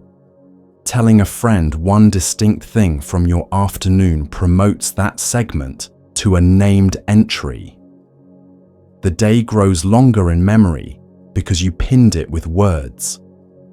Pattern separation and pattern completion are the archivist's twin crafts. Separation stores similar episodes as distinct, Tuesday's walk versus Wednesday's, so they don't overwrite each other. Completion retrieves a whole scene from a fragment. One smell, one chord. Novelty and attention strengthen separation. Repeated cues strengthen completion. You can support both by introducing small novelties to keep days from merging, while reusing gentle cues to help you recall what matters. Over time, this balance yields an autobiography that is textured but connected, long without being chaotic. Not all vivid memories are accurate, even if they feel large. Flashbulb moments often carry high confidence but drift in detail with retelling. The archivist prioritizes coherence over precision when emotion runs hot. This is not a failure. It's a choice for functionality, an outline you can use rather than a transcript you cannot carry. If exactness matters, add a quick note or photo near the moment and label it the same day. The extra pointer will stabilize details without asking the system to fight its nature. There are gentle ways to lengthen remembered days without rushing lived ones. Sprinkle micro-adventures into ordinary tasks. Take a book outside for 10 minutes. Brew a tea you have never tried. Look up the name of a tree on your route and say it aloud once. Add a beginning ritual to work and a closing ritual to rest, so the day earns 2 reliable headings. Change the texture of light across rooms. Bright in the morning corner, neutral midday, warm evening, so context drifts naturally. In conversation, ask one precise question you have never asked this person before. New answers create crisp tags. At dusk, write a sentence about the best small thing that happened. None of these take long. All of them feed the archive. The archivist also listens for goals. When you give a span a purpose, I am collecting 3 blue things on my walk. I am noticing 5 instances of kindness. I am paying attention to the first and last sound in each song. You provide a schema, and schemas gather detail efficiently. The span feels more substantial afterward because the system knew where to put what it caught. Purpose does not have to be productive. Curiosity is enough. A curious brain is a labeling brain. Doorways deserve their reputation. Crossing thresholds often triggers a subtle clearing that frees resources for the next context, which can feel like forgetting what you came for. This is not broken memory. It is housekeeping. If you want the intention to survive the crossing, give it a portable tag. Say it once as you step, or hold a small object and repeat the plan to it. Then put it down where it belongs. You are handing the archivist a sticky note to carry into the new room. Even the pace of your eyes can change the archive. Slow looking, letting gaze rest on a detail for a full breath, gives the hippocampus enough time to bind features together. Quick skimming multiplies exposures, but leaves many unbound. This is why a single minute of deliberate looking can expand a memory more than 10 minutes of scanning. At the scale of a day, a few tiny acts of deliberate looking thicken the recollection of that day without adding any hurry to it. What you choose not to store also shapes duration. Constant capture, photos, clips, posts can offload the archivist's job until internal labels grow sparse. Balance helps. Take one photo, then put the camera away and form a mental snapshot with a line of description, a scent, and a texture. The blend of external and internal records keeps the day long in both the album and the mind. When you revisit later, touch the texture again if you can. Bark of the tree, grain of the table, and the episode will rise more completely. Over weeks, these small habits teach the archivist that your days are worth unfolding in detail. The feeling that time is slipping has many causes, but a hungry archive is one of them. Feed it with markers, captions, and gentle changes in context, and it will return the favor by making spans feel fuller without making them louder. The result is not a museum of grand exhibits, but a well-lit gallery of honest moments, distinct, retrievable, human-sized, waiting patiently on their shelves for the next time you reach back to feel how long and how real an ordinary day can be. Imagine the mind as a quiet harbor in which each wave is anticipated before it lands, so that when it does arrive, it feels less like an intrusion and more like a continuation of what was already underway. Your brain spends much of its time not simply recording the world, but forecasting it. What sound will follow this footstep? What color will appear as the page turns? What word is likely to come after this one? It does this because the world is too fast and too noisy to wait for every piece of evidence before acting. Prediction lets perception run slightly ahead of sensation, and then the two meet in the middle and reconcile. When the guess and the incoming signal match, the moment feels seamless. When they diverge, attention sparks and you feel the edge of time, the tiny mismatch that says, something here is new. This forecasting lives everywhere in the nervous system. In motor regions, intentions are bundled with efference copies, internal echoes of outgoing commands. So the sensory consequences of your own actions can be subtracted from the flood of input. Move your arm, and the brain predicts the exact whisper of skin stretch and joint change. Speak, and it predicts the sound of your own voice and turns its sensitivity down a notch so you aren't startled by yourself. This is one reason you cannot tickle yourself. Your prediction has already pre-registered the sensation and bluntly filed it as expected. The same subtraction is what lets you hear a soft sound in a quiet room while you're still, yet miss it when you're rustling about. Your own movement predictions temporarily lower the gain on self-caused noise. Perception itself is constructed this way. Top-down expectations meet bottom-up evidence, and the best agreement wins. You can think of it as a continuous negotiation, what the brain believes should be present, given the recent past and lifelong learning, versus what is actually impinging on the senses right now. The beliefs are not stubborn. They are weighted guesses that get revised when errors are informative. In a stable, well-lit room, the brain's priors are strong and efficient, compressing familiar scenes into smooth continuity. In a novel environment, the priors loosen, and the system listens more carefully for surprise, which is why new places feel more detailed, and time seems to have more granularity. Because action takes time, prediction is especially central to timing. If you clap in time with a song, your hands start moving before the beat you intend to land on.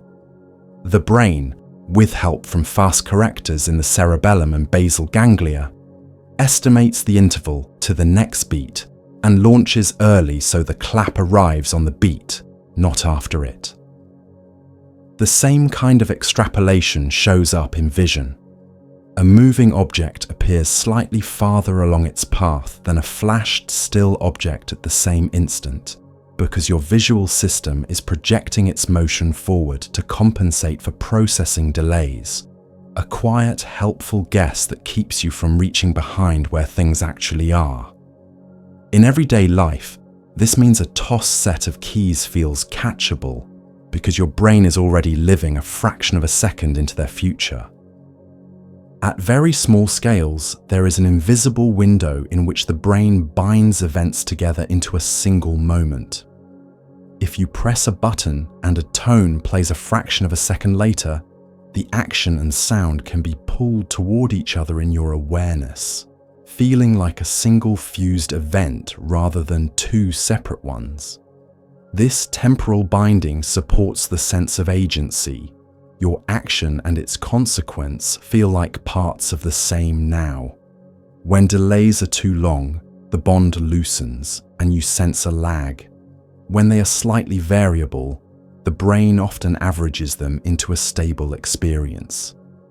Day to day, you rely on this generosity. Elevators that take a beat to start moving, touch screens that respond just after you swipe, lamps with a tiny warm-up. Your nervous system tucks these small delays inside a unified present so life doesn't feel constantly staggered. The binding window is flexible and trainable. Watch a dubbed film for a while, and your brain gradually recalibrates the offset between lip movements and voice. Switch back to a well-synced clip, and for a few seconds the correct alignment looks wrong. Play an instrument with real latency, an electronic piano, a digital drum, and your sensorimotor system learns to launch earlier so sound and touch line up again. We do this all the time without remarking on it. Walk in boots, and your internal timing of footfall and ground force adjusts. Use a long-handled tool, and the predicted time between hand motion and distal contact stretches to include the tool's dynamics. Even breath and heartbeat subtly entrain the prediction machinery. setting a background tempo that can lengthen or shorten your felt interval between now and next. Sometimes the brain leverages post-diction, updating the immediate past with information that arrives a moment later to keep the story smooth. After a rapid eye movement, the first glance at a new clock can look like the second hand hesitated for a beat, as if time paused to let you catch up. It didn't. Your brain padded the moment to cover the interruption caused by the eye jump, stitching a clean present out of two slices. The same principle underlies illusions, where a sequence of lights flickers in place, but you see a dot glide smoothly across them. The brain prefers a coherent trajectory to a stack of disjoint flashes, and it will borrow a sliver of future evidence to make the present coherent. This is not deception, it's housekeeping. Prediction errors are not failures, they are fuel. A small mismatch carries information. Your model is off by this much, in this direction, under these conditions. Useful errors get amplified and routed to update the model. Noisy errors get damped so they don't jitter the system. States like fatigue or stress shift this balance. When you're tired, noisy errors sneak in and everything feels a little off. Words arrive a half step late. Steps misjudge. The cursor slips. Under stress, the system weights potential threats more heavily and can overcorrect, leading to a feeling that time is jittery and crowded. Simple tweaks, longer exhales to lower arousal, a single steady auditory beat to borrow as an external clock, more light in the morning to boost the reliability of daytime priors, nudge the system back toward a balance where predictions are confident but not rigid. What you expect to feel becomes part of what you feel.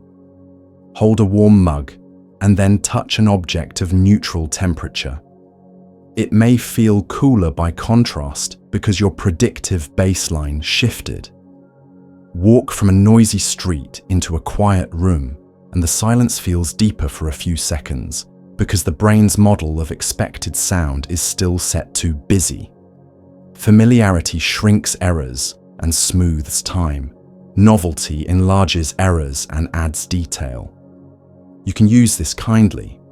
If a task feels endless, change its soundtrack or lighting. Tiny novelties create new prediction work and restore texture. If a task needs to glide, remove needless change and let the model settle completely, like smoothing wrinkles from a sheet. The sense of causation is a child of prediction. When your action reliably precedes a result within the expected window, your brain binds them and writes, "I did that." Slide the result too far away in time or make it inconsistent, and agency fades. This is one reason inconsistent tools, laggy apps, sticky doors, appliances with variable response are so fatiguing. They break the contract between intention and outcome and force constant re-estimation of delays. Conversely, when environments are predictably responsive, you feel competent and time feels friendly because the next now is easy to aim at. Thoughtful design, buttons with immediate feedback, sounds that match actions, lights that ramp instead of jump, tightens the loop and returns ease to the predictive dance. Your predictions are not only about physics, they are about people. In conversation, you forecast the end of a partner's sentence and begin preparing your reply a few hundred milliseconds early. Microsignals, breath in, gaze shift, the way a syllable falls, are integrated into a model of when a turn will conclude. When you guess well, the overlap is elegant. You begin as they end, and time feels braided rather than chopped. Across a table, nods, eyebrow lifts, and tiny vocalizations serve as cues that update the timing model on the fly. This is why a slight delay on a video call feels larger than it is. The model expects a human tempo, and the latency rips holes in the binding window. You find yourself stepping on each other's sentences or pausing too long.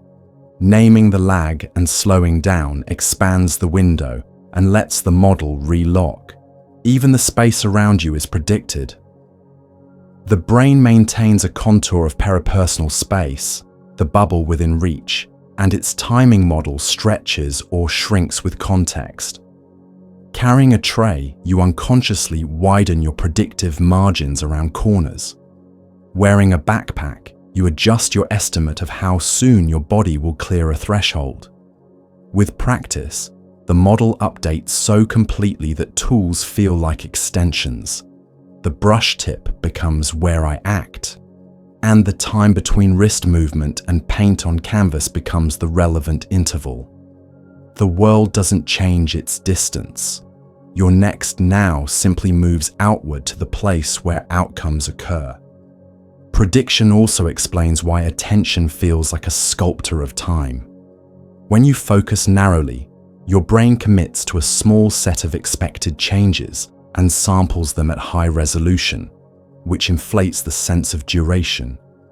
When you open attention wide, you carry fewer specific predictions and instead expect a texture, which compresses the feeling of time. The underlying machinery is the same. You're adjusting the model's granularity. Practices like counting breaths or feeling the soles of the feet steady the model by adding a slow, reliable pattern for the brain to synchronize with. Practices like open monitoring loosen the model, encouraging broader, lower resolution expectations that make minutes glide. The predictive brain is not trying to be right in any absolute sense. It's trying to be useful. A useful model reduces surprise without wasting energy, tracks what matters for current goals, and revises itself when circumstances shift. You help it by giving it clean signals. Light in the morning tightens the model for day. Dimness in the evening loosens it for night. Consistent meal times cue metabolic phases, so internal predictions about energy availability line up with behavior. Movement early in the day tells motor systems what pace to expect. Gentler movement late says the tempo can fall. Small, repeated rituals tell the model, now we do this, so it can pre-configure the right predictions and the right windows for binding events into one smooth now. There are playful ways to feel prediction at work. Stand near a ticking clock and count silently along. After a few ticks, your count will begin to lead the sound by a sliver because your brain prefers to anticipate rather than chase. Toss a wadded paper ball and notice that your hand begins to open a hair before the height where you decided to release. The decision and the action are parts of the same predictive trajectory.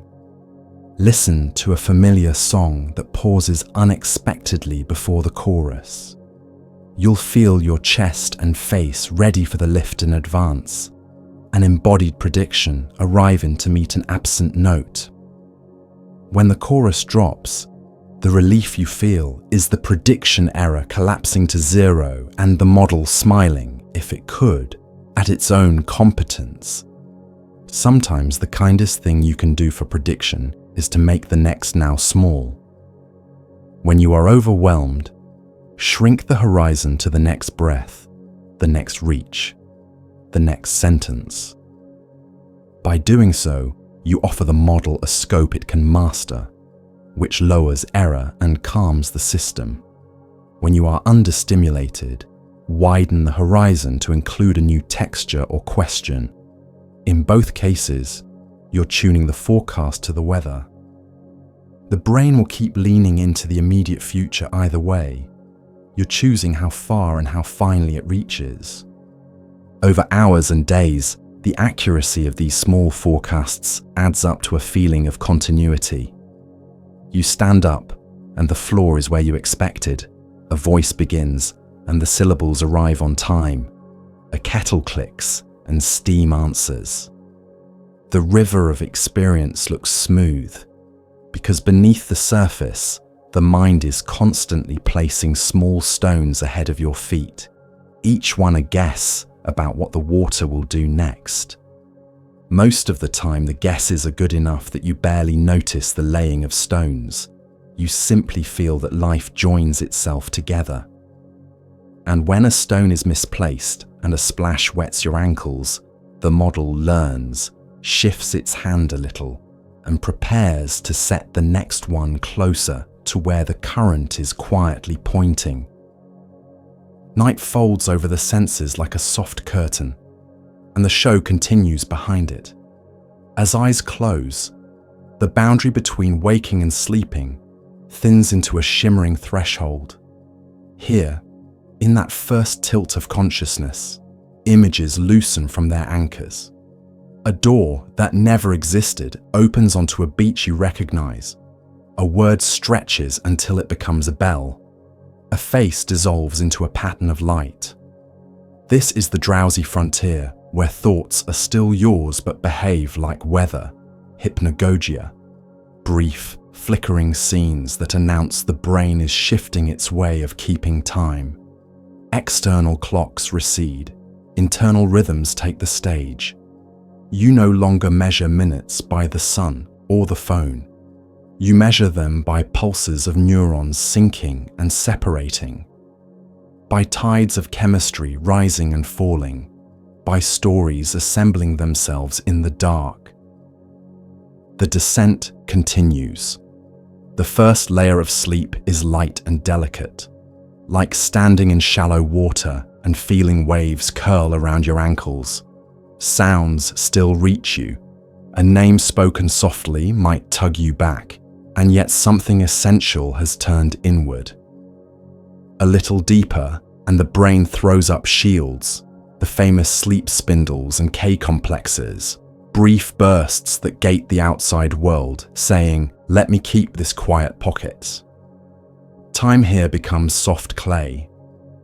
Without the steady feed of new events, the inner ledger stops counting each passing second and instead groups them, so a handful of minutes can feel like a single exhale when you remember them later. You become slightly less yourself and slightly more a body at rest, a nervous system smoothing its edges. Deeper still, and the slow waves arrive.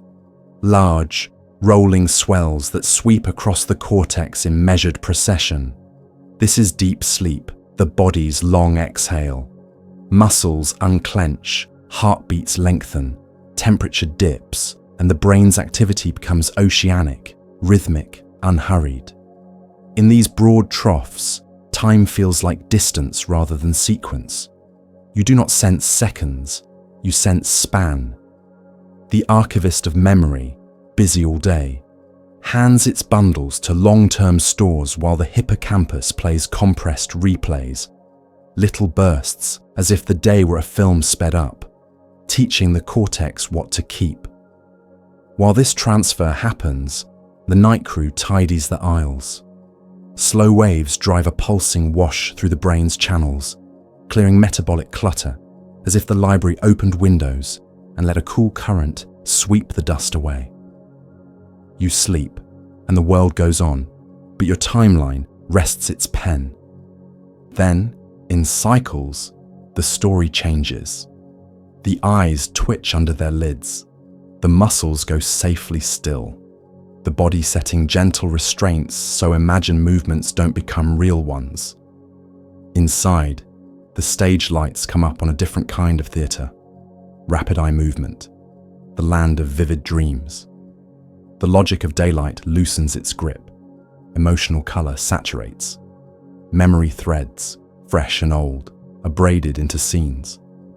One moment you are in a childhood kitchen. The next, you are walking a street that belongs to no city at all, and yet the plot feels natural while you are in it. Time here is elastic by design. A short burst of REM can feel like a long wander because the brain edits like a director, cutting, jumping, compressing, expanding.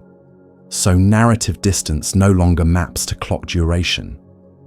Dreams carry their own tempo, and it is stitched from feeling rather than from seconds. The sense that some dreams last forever and others vanish in a blink comes from this shift in currency. During REM, the systems that weigh importance are turned up. Emotion networks hum brightly, while the strict accountants in the frontal lobes, the ones who demand consistency, relax. With the rules loosened, the dream can jump hours in a heartbeat without you noticing the jump. Your attention counts meaning instead of moments. The density of meaningful change per unit time is high, and so the dream feels big. Later, recalling it, you may be surprised that only a few minutes had passed, but inside the dream, the measure was not the watch. It was the number of turning points your heart marked. Sleeping is not a single straight descent. It is a looping journey, about 4 to 6 circuits on a typical night, each roughly the length of a gentle album side. Early circuits favor deep, slow-wave sleep, the heavy work of restoration. Later circuits lengthen REM, the quiet work of integration. Miss the first part of the night, and you skip some of your deepest waves. Cut the morning short, and you lose the richest REM. Time in sleep is partitioned with intention, and your body has preferences for where to put its repairs. This is one reason an early bedtime so often feels different from a late sleep-in. You are changing which chapters the night has time to read. At the edges, falling asleep and waking, time does tricks. On the way down, microdreams can masquerade as long episodes. On the way up, the hypnopompic fog can make a brief interval feel wide and pale. You may think an alarm rang too soon or too late, not because the device moved, but because the internal metronome changed tempo between one breath and the next. Sleep inertia, that short-lived heaviness after waking, adds its own warp. The predictive machinery comes online in steps, and until it settles, moments feel thick. A sip of water, a lean toward daylight, a stretch that opens the chest, all small signals tell the inner clocks, day has begun. And the thickness thins. Dreams rehearse and revise. Memory fragments that were too sharp in the day can be sanded at night. Emotions that were too loud can be replayed at a safer volume. It is common for events to reappear, not immediately, but after a pause, sometimes a couple of days later, as if the brain waits for the right night's chemistry to file them properly. The dream might not repeat the event. It might rhyme with it. The same feeling in a different scene. The same dilemma wearing a new costume. In the morning, you may notice that the sting of yesterday has dulled without quite knowing why. Sometimes this is the night's editorial work, trimming the story so it fits back on the shelf. Nightmares are the exception that prove the rule. Here the rehearsal gets stuck. Emotion outruns integration, and the scene loops. Time balloons painfully because the dream refuses to cut. It insists. Even then, the system is trying to learn. A gentle way to help is to rewrite the ending in the daytime. Imagine the scene again, but walk yourself through a kinder resolution, and then let that revised script lie ready for the night to use. Over time, the brain can pick up the new path, and time in that dream will stop repeating the old circle. Some nights, awareness dawns while dreaming. You realize you are inside a story your brain is telling. The moment can be delicate, like meeting your reflection in a stream. If you hurry, the surface breaks. If you soften your focus, you can stay. In these lucid stretches, time often feels closer to waking. minutes in the dream track, minutes outside with surprising faithfulness, because the frontal accountants have stepped back into the room and count again. You can rehearse a sequence, speak with a character, explore a place that exists only because you are there to walk it. The experience does not need to be controlled. Noticing is enough. The noticing itself leaves a trace in memory and can change how the next night builds its scenes. The body's clocks do not stop at the skull. They run through organs, muscles, and skin, and sleep knits them. Hormones crest and fall on schedule. Growth and repair signals circulate. The immune system does some of its quiet work. Even the brain's plumbing follows the beat, changing its flow with slow waves, as if housekeeping times its sweep to the rise and fall of a lullaby. When this orchestra is synchronized, waking time feels steady because the players trust each other's entrances. When it is pulled out of tune, late light, irregular meals, jangly alarms, the handoff from day to night and back to day becomes rough, and the sense of duration wobbles. Regularity is kindness here. Similar bedtimes, similar wake times, a landing ritual that dims the lights, a consistent cue that says, "Now we fold the page." Noise and scent can whisper to the night. A steady, unobtrusive sound can smooth the surface of sleep by masking sharp edges. A brief, familiar tone played softly at certain moments can even nudge the archivist to replay a memory pathway, strengthening it. Likewise, a smell paired with learning and then reintroduced during sleep can invite the brain to revisit the linked scene. These are not hacks so much as reminders. The sleeping brain remains a listener, and if you address it gently and at the right time, it will sometimes answer with better recall and a calmer morning. Naps are the day's small night. A short one, just long enough to drift into light sleep and back, can refresh attention without plunging so deeply that inertia holds you afterward. A longer one that drifts through a full cycle can reset more completely, but must be placed carefully so it doesn't steal the night's early waves. When used as a bridge rather than a substitute, the nap can mend a torn morning or a frayed afternoon and make the day's timeline feel less brittle.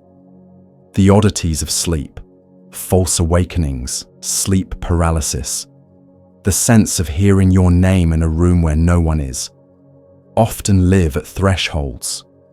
The body's motor system has not fully released its safety brake, or the dreaming machinery has not fully dimmed its lights, and for a breath, you stand with one foot in each world. Time lurches because the rules conflict. One system says, "Respond now." The other says, "Wait." And your awareness catches the crossfade that is usually invisible. These moments pass.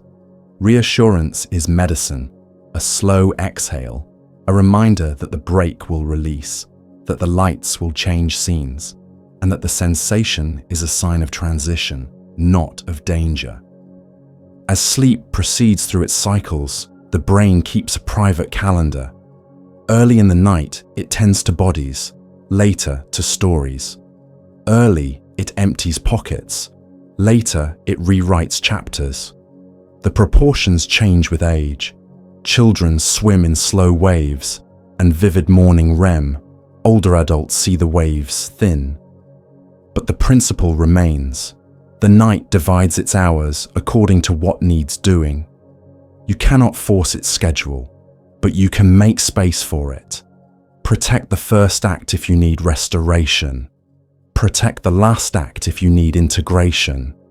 And remember that both are easier when the day that precedes them has a clear shape and a gentle landing. If you'd like to meet your dreams more often, place a small notebook by the bed and, on waking, write a single line, one image, one sentence, even a color. Do this without judging and without trying to make sense of it. The archivist will notice the attention, and in a few days, you will recall more. You will also begin to see how your nights echo your days. A task rehearsed becomes a corridor you walk. A worry becomes an uneven floor that your feet learn to anticipate. A kindness offered returns as a window opening where there was a wall. In this way, the dark hours become part of your education in time. They teach you that length is not just a number. It is a feeling, and that feeling can be edited softly while you sleep. And when the first seam of light appears behind the blinds, your clocks knit themselves to the sky again. Dream logic loosens its hold. The accountants count. The harbour stirs. The day begins to accumulate edges. You carry into it the night's invisible work.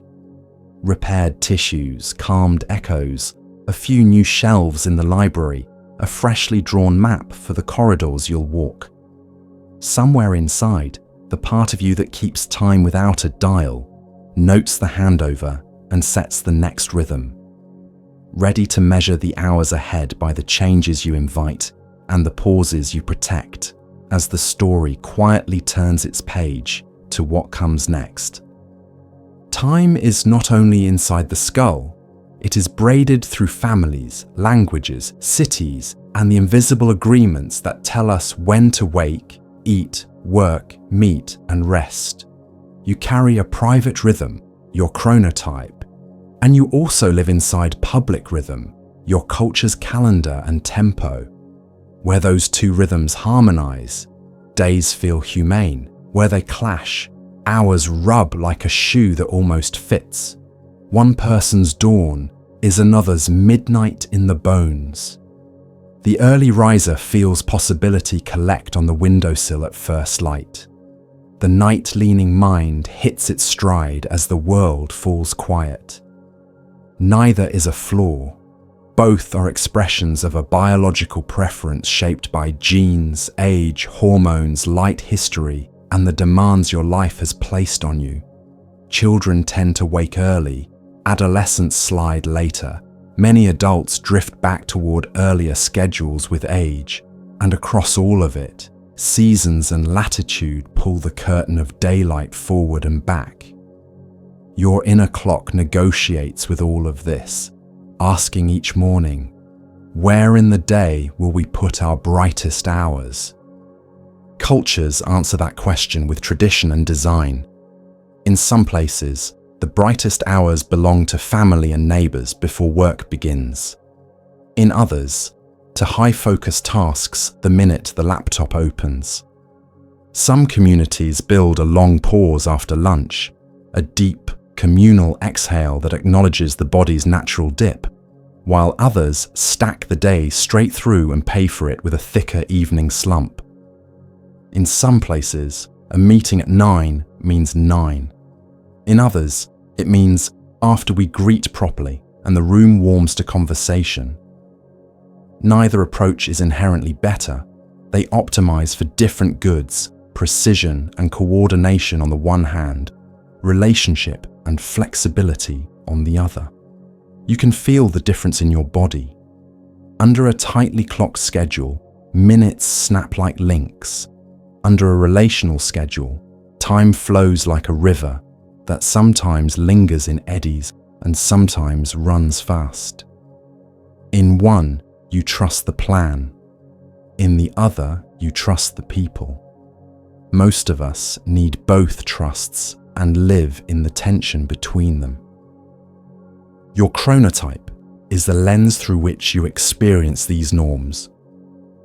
If your natural peak for analytic focus is late morning, but your workplace schedules its densest thinking at 8, you may spend the first hour just coaxing the engine to turn over.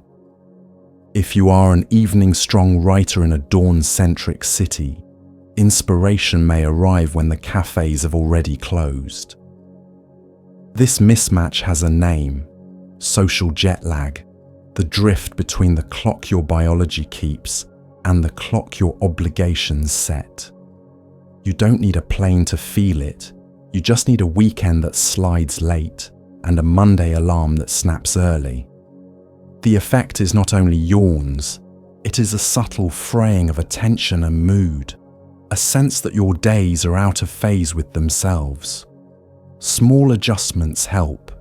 If you must wake early, collect morning light within the first hour to tug the inner clock forward.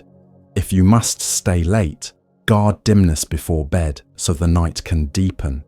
Place cognitively heavy tasks in your personal high tide whenever you can bargain for it, and move routine tasks to low tide so you're not paddling uphill. Meals carry time too.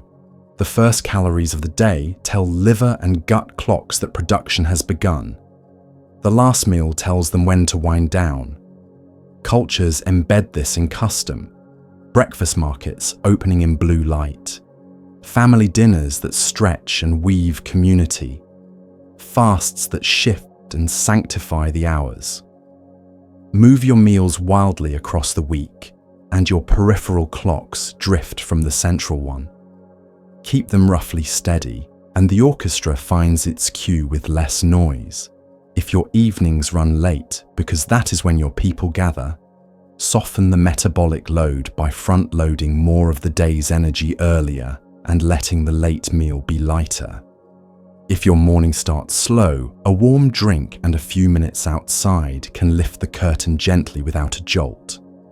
The clocks we wear are not only on our wrists, they are in our pockets, on our walls, in our inboxes, in the badges that ping for attention. A device taps your skin and a tiny decision forms: tend now or later. Each tap is a micro-clock that would like to be obeyed. When these micro-clocks multiply, your day becomes a bell tower you live inside, and subjective time fractures into thin slivers that never quite add up to a satisfying page. Wearables can be kind. They nudge movement, suggest breath, graph sleep. But they can also move you from living to monitoring. A number becomes a verdict, and the verdict becomes a mood, and the mood changes the day you are trying to measure. The solution is not to discard clocks, but to choose which ones get voices. Turn off badges that do not serve the day's purpose. Let 1 or 2 signals be sacred: your stretch reminder, your wind down chime, your prayer time, and let the rest be quiet. In doing so, you take back the right to decide which rhythms set your spine. Workplaces and schools are time cultures in miniature. Some value synchronous presence, everyone together all day, because the coordination overhead feels safer than the risk of missing each other. Others cultivate asynchronous work, shared documents, written decisions, flexible blocks, so people can place deep work where their biology supports it.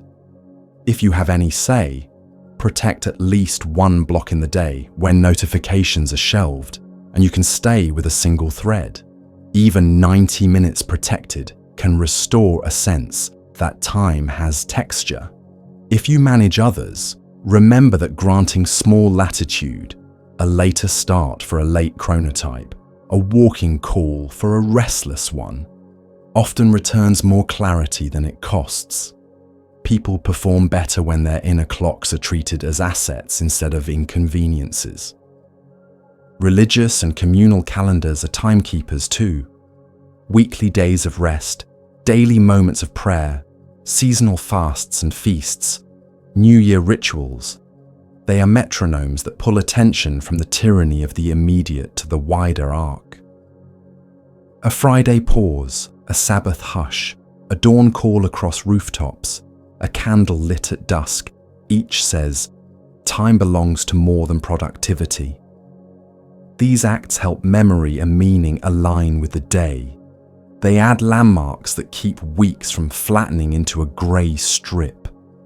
Even if you do not practice a formal tradition, you can borrow the structure. Declare a device-free hour each week. a family meal without screens, a sunset walk that marks the boundary between work and home. Make the ritual small enough to keep and regular enough to become a place your body recognizes. History holds other clocks.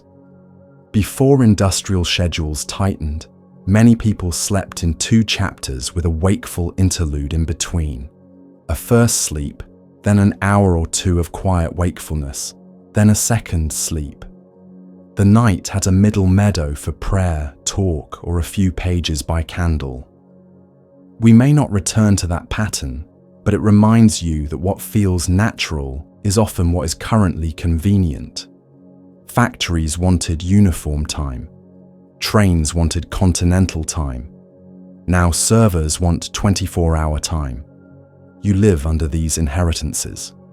Knowing this helps you forgive yourself when your bones insist on a small afternoon rest, or when your best ideas arrive at odd hours.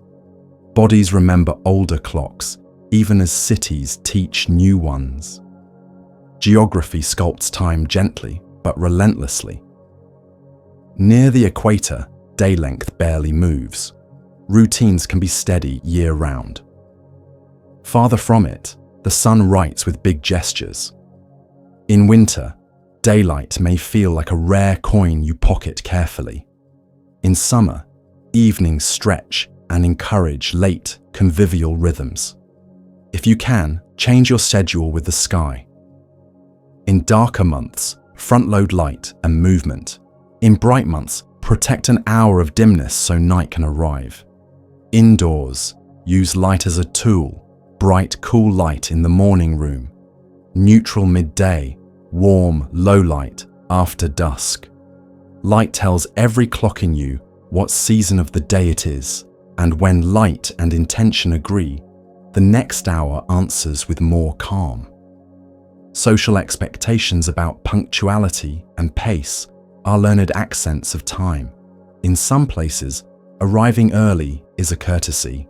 In others, arriving after the official start is a courtesy because it allows the host to settle. In some offices, a 5-minute buffer is baked into every meeting. In others, the buffer is considered waste. Pay attention to how your nervous system fares in each style. If strict promptness gives you a constant low pulse of anxiety, carry a small pre-meeting ritual. 2 breaths at the door, a sip of water, a sentence that names your first goal, so your body can land. If looseness keeps you floating without edges, add your own.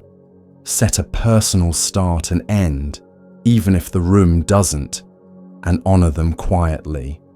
Boundaries can be gentle and still be real. Family is a time culture. What time did your household wake, eat, celebrate, grieve? Who was allowed to linger? Who was hurried? Those early patterns become silent settings you carry into adulthood.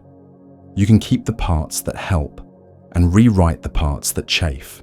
If you learn to sprint through breakfast, try a small inversion.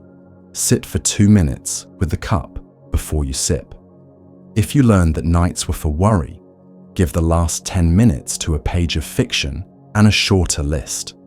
3 kind things you did or saw, so the night hears a softer closing note. These micro edits may look trivial to the clock. They are large to the body. Status and scarcity distort time. When busyness is worn as proof of worth, schedules swell until the day has no oxygen. Time poverty becomes a story you tell yourself and then live inside, where every unoccupied minute is stolen by something louder. The antidote is not abandoning responsibility. It is reclaiming a few small pockets as non-negotiable.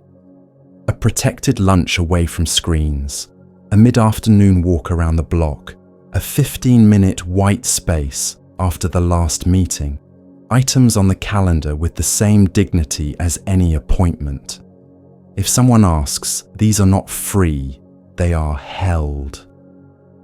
Over weeks, this restores a sense of time affluence. The feeling that you can place your attention where you choose, at least sometimes. Which, paradoxically, makes you kinder with the hours you spend on others. The stories you tell about your type matter. Saying, "I'm just lazy in the morning," is different from, "My mind idles slowly before noon, so I place admin there and put writing after lunch." One closes options, the other designs with what is true. Likewise, "I can't function without 4 coffees" is different from, "I use light, movement, and 1 coffee early to set my day, and I save gentler cues, water, a walk, for the afternoon dip." Narratives are pocket clocks. They either rush you or guide you. Choose the ones that help you arrive where you intend. Technology can give back rhythm when used with care. A focus mode that silences everything but a partner and a calendar. A watch face that shows only the next block rather than the whole day. A timer that rings softly at 50 minutes to stand, breathe, and return. These are small fences for attention. Beware of turning them into surveillance, scores for sleep, scores for calm, that you chase until you forget the point. If a metric motivates useful behavior, keep it. If it darkens your mood without changing your day, let it go. The body keeps better time than any graph when you listen. You wake more easily. Food tastes like fuel rather than filler. Conversations have edges and centers instead of overlapping noise. That is your proof. Travel is the laboratory of clocks. Step across zones and you meet the raw negotiation between light, meal timing, movement, and expectation. A strategy emerges. Arrive and behave as if you already live there. Seek morning light, eat on local time, move at local noon, dim the evening, so the orchestra retunes quickly. Leave one soft anchor from home, a brief call, a page in a familiar notebook, so your mind has a thread to hold while the background shifts. In this way, the disorientation becomes a lesson. You feel how strongly behavior steers biology, and you return able to steer more gently at home. Polyrhythms exist in you. Weekly rhythms, monthly rhythms, seasonal rhythms, project rhythms, relationship rhythms. When they clash, the day feels serrated. When they align, the day hums. You can't control all of them, but you can choose one to lead and let others follow. Perhaps the weekly rhythm leads. One evening is always communal, one morning always walk, and you let projects bend around those posts. Or the project leads, deadline near, and you let other rhythms loosen for a short corridor. The key is to choose on purpose. Unchosen, the loudest rhythm wins and often isn't the one that leaves you well. Finally, remember that culture is malleable at the scale of a room. You and the people near you, housemates, colleagues, friends, can decide to make a gentler time culture even if the street outside runs fast. Agree that the first 5 minutes of a meeting are for arrival rather than content. Agree that texts after dinner aren't urgent unless you've said they are. Agree that when someone is in a focus block, you send a note rather than a knock. These are tiny treaties that return the feeling that time is something you share, not something you steal from each other. With a few such agreements, the clocks you wear grow lighter, and the clock you begins to set the pace of your days with a touch more ease, ready for the next cadence you'll learn to keep. Think of time as a small garden you tend each day, not to force anything into bloom, but to give rhythm and shelter so growth can happen without hurry. Begin softly in the morning by choosing your first cues with care. Let light greet your eyes before headlines do. Open a curtain, step onto a balcony, lean near a window, or walk to the door for a minute or two of sky. cloudy or clear, morning light is still morning light. Let a sip of water be your first task, not because it is heroic, but because it tells your body, we're beginning. If it helps, make a tiny ritual of the first 5 minutes. Stand, breathe, look far. Name one kind thing you'll do today. These anchors are not rules. They are friendly posts the day can tie itself to. Give yourself 2 or 3 bookends rather than 12 commandments. 1 in the morning, 1 after lunch, 1 in the evening is enough for most lives. In the morning, light, plus a little movement and something small to look forward to. A favorite cup. A song you use only at dawn. After lunch, a brief step outside or a change of posture, a walk around the block, a stretch that opens the ribs, to ride the body's natural dip without sinking into it. In the evening, a landing ritual that signals, without drama, that the tempo is falling. Dim the room a notch, slow the voice, set the phone to silent, and place it just out of reach. Repetition is power here.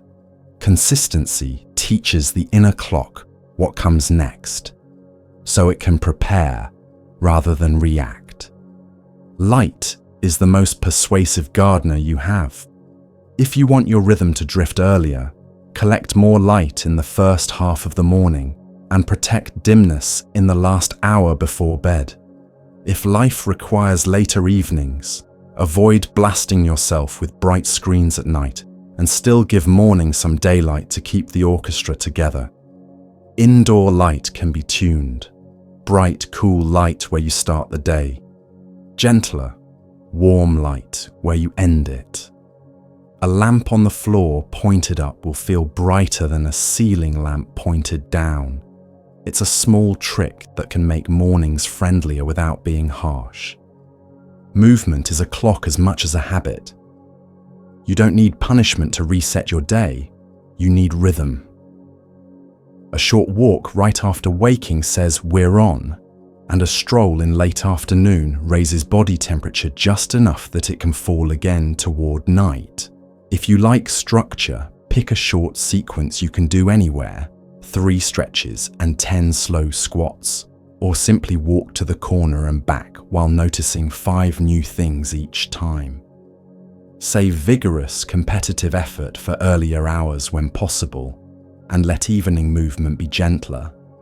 Floor work, rolling the shoulders, a few minutes with a foam roller, a dance around the kitchen while dinner simmers. Meals speak to your clocks just as clearly as light does. Keep them roughly steady from day to day. If you want nights to feel heavier with sleep, let the last meal drift a little earlier and lighter, and let breakfast be a simple signal that the workday has started. Protein if you like, or a warm bowl that feels grounding. If social life or family pulls dinner late, set a boundary around screens after that meal and give digestion a head start with a short, slow walk. Think of timing, not moral labels. Your body understands when more faithfully than it understands good and bad. Caffeine and alcohol are instruments, not enemies. Use caffeine as a morning companion, not an evening rescuer. Try letting your first cup arrive after a bit of light and movement, and let the last cup have time to leave your system before dusk. Alcohol can feel like a shortcut to sleepy, but it splinters the night. If you enjoy it, put it earlier with food and give your body a dark, quiet landing later. If you miss, note how you feel the next day without scolding. Your nervous system learns through gentle comparisons. Temperature cues are quiet levers. A warm shower an hour before bed can help your core temperature drop afterward. A cool, quiet bedroom, however you can make it, invites deeper rest. Release the myth that coziness means heat. Often it means stable, breathable fabrics and weight where your body likes it. In the morning, a splash of cool water on the face or a brisk step outside tells every system the day has shape. If you share a home, negotiate the night climate like you would any other shared resource, kindly, with ear for what helps both bodies. Protect islands of single tasking. Time becomes friendly when it has edges. Choose 1 or 2 blocks a day. 50 minutes is plenty, where you put the world on a shelf, focus mode on, badges off, door cracked but understood. Start each block with the same tiny ritual. Place both feet, lift the chest, identify the very next physical action, and write it in a single sentence that starts with a verb. End the block with a closing stitch, a 1-sentence summary of where you are and the first step for next time. Then stand and step away for 5 minutes. These stitches stop tasks from bleeding into each other and keep your inner metronome from sprinting to catch up. Sound can carry you. A steady, unobtrusive rhythm helps the nervous system predict the next now. If lyrics pull you sideways, choose ambient textures. Rain, soft drones, hums that change slowly. If a beat helps, choose one and let it run for the duration of the block. Then let silence mark the end. Consider pairing one playlist with one type of work. In a week or 2, the first few bars will become a start pistol you don't have to argue with. In the evening, swap soundtracks. Lower, slower, sparser, so your body hears the tempo falling without your brain having to narrate it. Use thresholds as levers. Every doorway is a chance to reset your pace. Before you cross, pause for a single breath, not as a ceremony, but as a hinge. Say the next intention in 7 words or fewer and step through. When you return, name that return and put one thing where it belongs. This keeps the day segmented in a way your memory can store and your attention can trust. The effect is subtle in an hour and significant across a week. Sprinkle novelty with a light hand to stretch remembered time without exhausting yourself. Choose one small difference per day. A new route on your walk, a different mug for the afternoon brew, a plant's name learned and spoken once, a poem read aloud, a new spice in a familiar dish. These micro-novelties give the archivist more chapter breaks and make days feel fuller in retrospect. Too many differences overhear your nervous system and raise arousal. One is usually enough. Design your evenings to slope. Pick a digital sunset that is achievable on most days, maybe 45 minutes before bed, maybe 30. And when it arrives, plug the device into a distant outlet and let the house grow a little darker. Put out what tomorrow's morning self will need: keys, shoes, a note with the first action, so that you borrow energy from the evening to gift it to the morning. If your mind hums, hand it a low-demand task: folding towels, wiping a counter, sorting a drawer's worth of objects. The body repeats a small loop. The breath follows. The brain's sampling rate falls. The night arrives without argument. Write a 3-line landing. It can be as simple as one thing you noticed, one thing you moved forward, one thing you're looking forward to. Not a performance, just a caption for the day's page.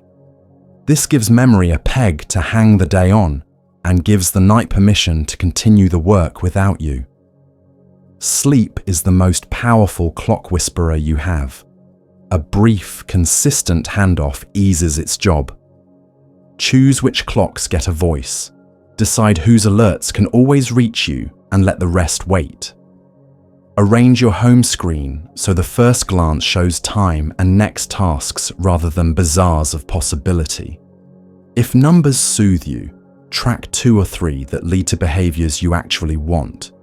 steps, a walk, bedtime consistency, and ignore the rest. If numbers tighten your chest, let them go. The body's report after a week will be clearer than any dashboard. You wake closer to your alarm, food tastes more like fuel than coping, and conversations have beginnings, middles, and ends. Plan around your tide rather than against it. Notice when your mind feels most precise and when it feels most associative. Place deep work in the precise tide, brainstorming and outreach in the associative tide, and admin in the shallow edges between. If life is rigid, shift what you can. Put a thinking walk before the meeting you can't move. Stack errands into a single sweep so you regain one clean block. Ask for swaps when you must. People are often kinder with calendars than we imagine, especially when you offer an alternative. Use if-then-when prompts for fragile moments. If I feel the afternoon drift, then I make tea and stand by a window for 2 minutes. When the cup is done, I do the next small step. If I'm still scrolling after the reminder, then I plug in the phone and place it across the room. When I return to bed, I read 2 pages of paper. If I miss the gym window, then I walk 10 minutes with music. When I land at home, I do 10 slow floor breaths. These are small rails, not cages. When you travel or your schedule flips, behave as if you already live where you're going. Align your anchors on the destination's time as soon as practical. Light in their morning, food on their noon, movement in their afternoon, dimness in their evening. Keep one tiny thread to home, a message at a friendly hour, a paragraph in your familiar notebook, so your nervous system feels continuity while it retunes. Expect a wobble and let it be temporary. Prediction settles quickly when cues are clear and kind. Negotiate house rhythms explicitly. A household is a small culture with power to soothe or fray everyone's clocks. Agree on a quiet hour. Agree on what urgent means after dinner. Agree that mornings belong to one person on certain days and evenings, to the other on others. Post a visible plan for kids so their clocks learn what after and before mean. Set a weekly family anchor, a shared breakfast, a slow walk, a device-free game, so memory always knows where the week starts or turns. Give the body manual overrides when emotion runs hot. Long, gentle exhales tell the heart to lengthen its beat, which tells the brain that longer intervals are safe. Soft eyes and a widened gaze reduce the need to sample for threats, which smooths the minute. Touch steadies time. A hand on the chest, a palm on the belly, a weighted blanket across the thighs. Rocking is an old technology that still works. A chair that moves, or a slow sway in place, gives the vestibular system a sine wave to entrain to. You are not tricking yourself. You are setting a tempo the predictive machinery can trust. Use tools to make starting easier than avoiding. Lay out the book on the pillow, the shoes by the door, the water bottle where your hand will hit it. Rename the first step so it's laughably small. Open the document, walk to the corner, cut the onion. Momentum is a clock. Once it ticks, the next tick is cheaper. When you stop, leave a breadcrumb for your future self, a highlighted sentence, a list of 3 micro steps, so they can begin without paying the full cost of re-entry. Guard the weekend drift. It is fine to stretch and soften, but aim to keep wake and sleep within about an hour of your weekday rhythm most of the time. Social jet lag feels fun on Saturday and strangely heavy on Monday. You can keep the best parts with small adjustments, a slightly earlier light exposure on Sunday, a short walk after the late dinner, a dim last hour, even if bedtime wanders. You do not need perfection. You need averages that lean in your favor. What to do when the day goes sideways? Start wherever you are, not where you plan to be. Pick one anchor you can still keep, a 10-minute walk, a dim last half hour, a 3-line landing, and keep just that. A missed habit is a message, not a failure. Ask what made it fragile and adjust a little. Earlier cue, smaller step, softer expectation. Your inner clock is patient. It will learn the new pattern if you repeat it more times than you apologize for it. Let your language help. Say, I begin at, instead of I should. Say, I land the day by, instead of I have to stop. Say, I keep a quiet hour, instead of I can't use my phone. Words are tiny gears. They change how the machinery feels when it turns. Choose ones that make participation feel like care rather than control. Finally, remember that the point is not to squeeze more minutes from the day, but to let the minutes you have hold you without slipping. When mornings have a first face, afternoons a breath, evenings a slope, and nights a gentle dark. The hidden clock hears the pattern and hums along. Tasks stop colliding, sleep stops arguing, memory finds its tabs, and time feels less like something you chase and more like something you live inside. Start small, keep kind, repeat often, and let the garden grow at its pace, ready for the next little experiment you'll plant tomorrow.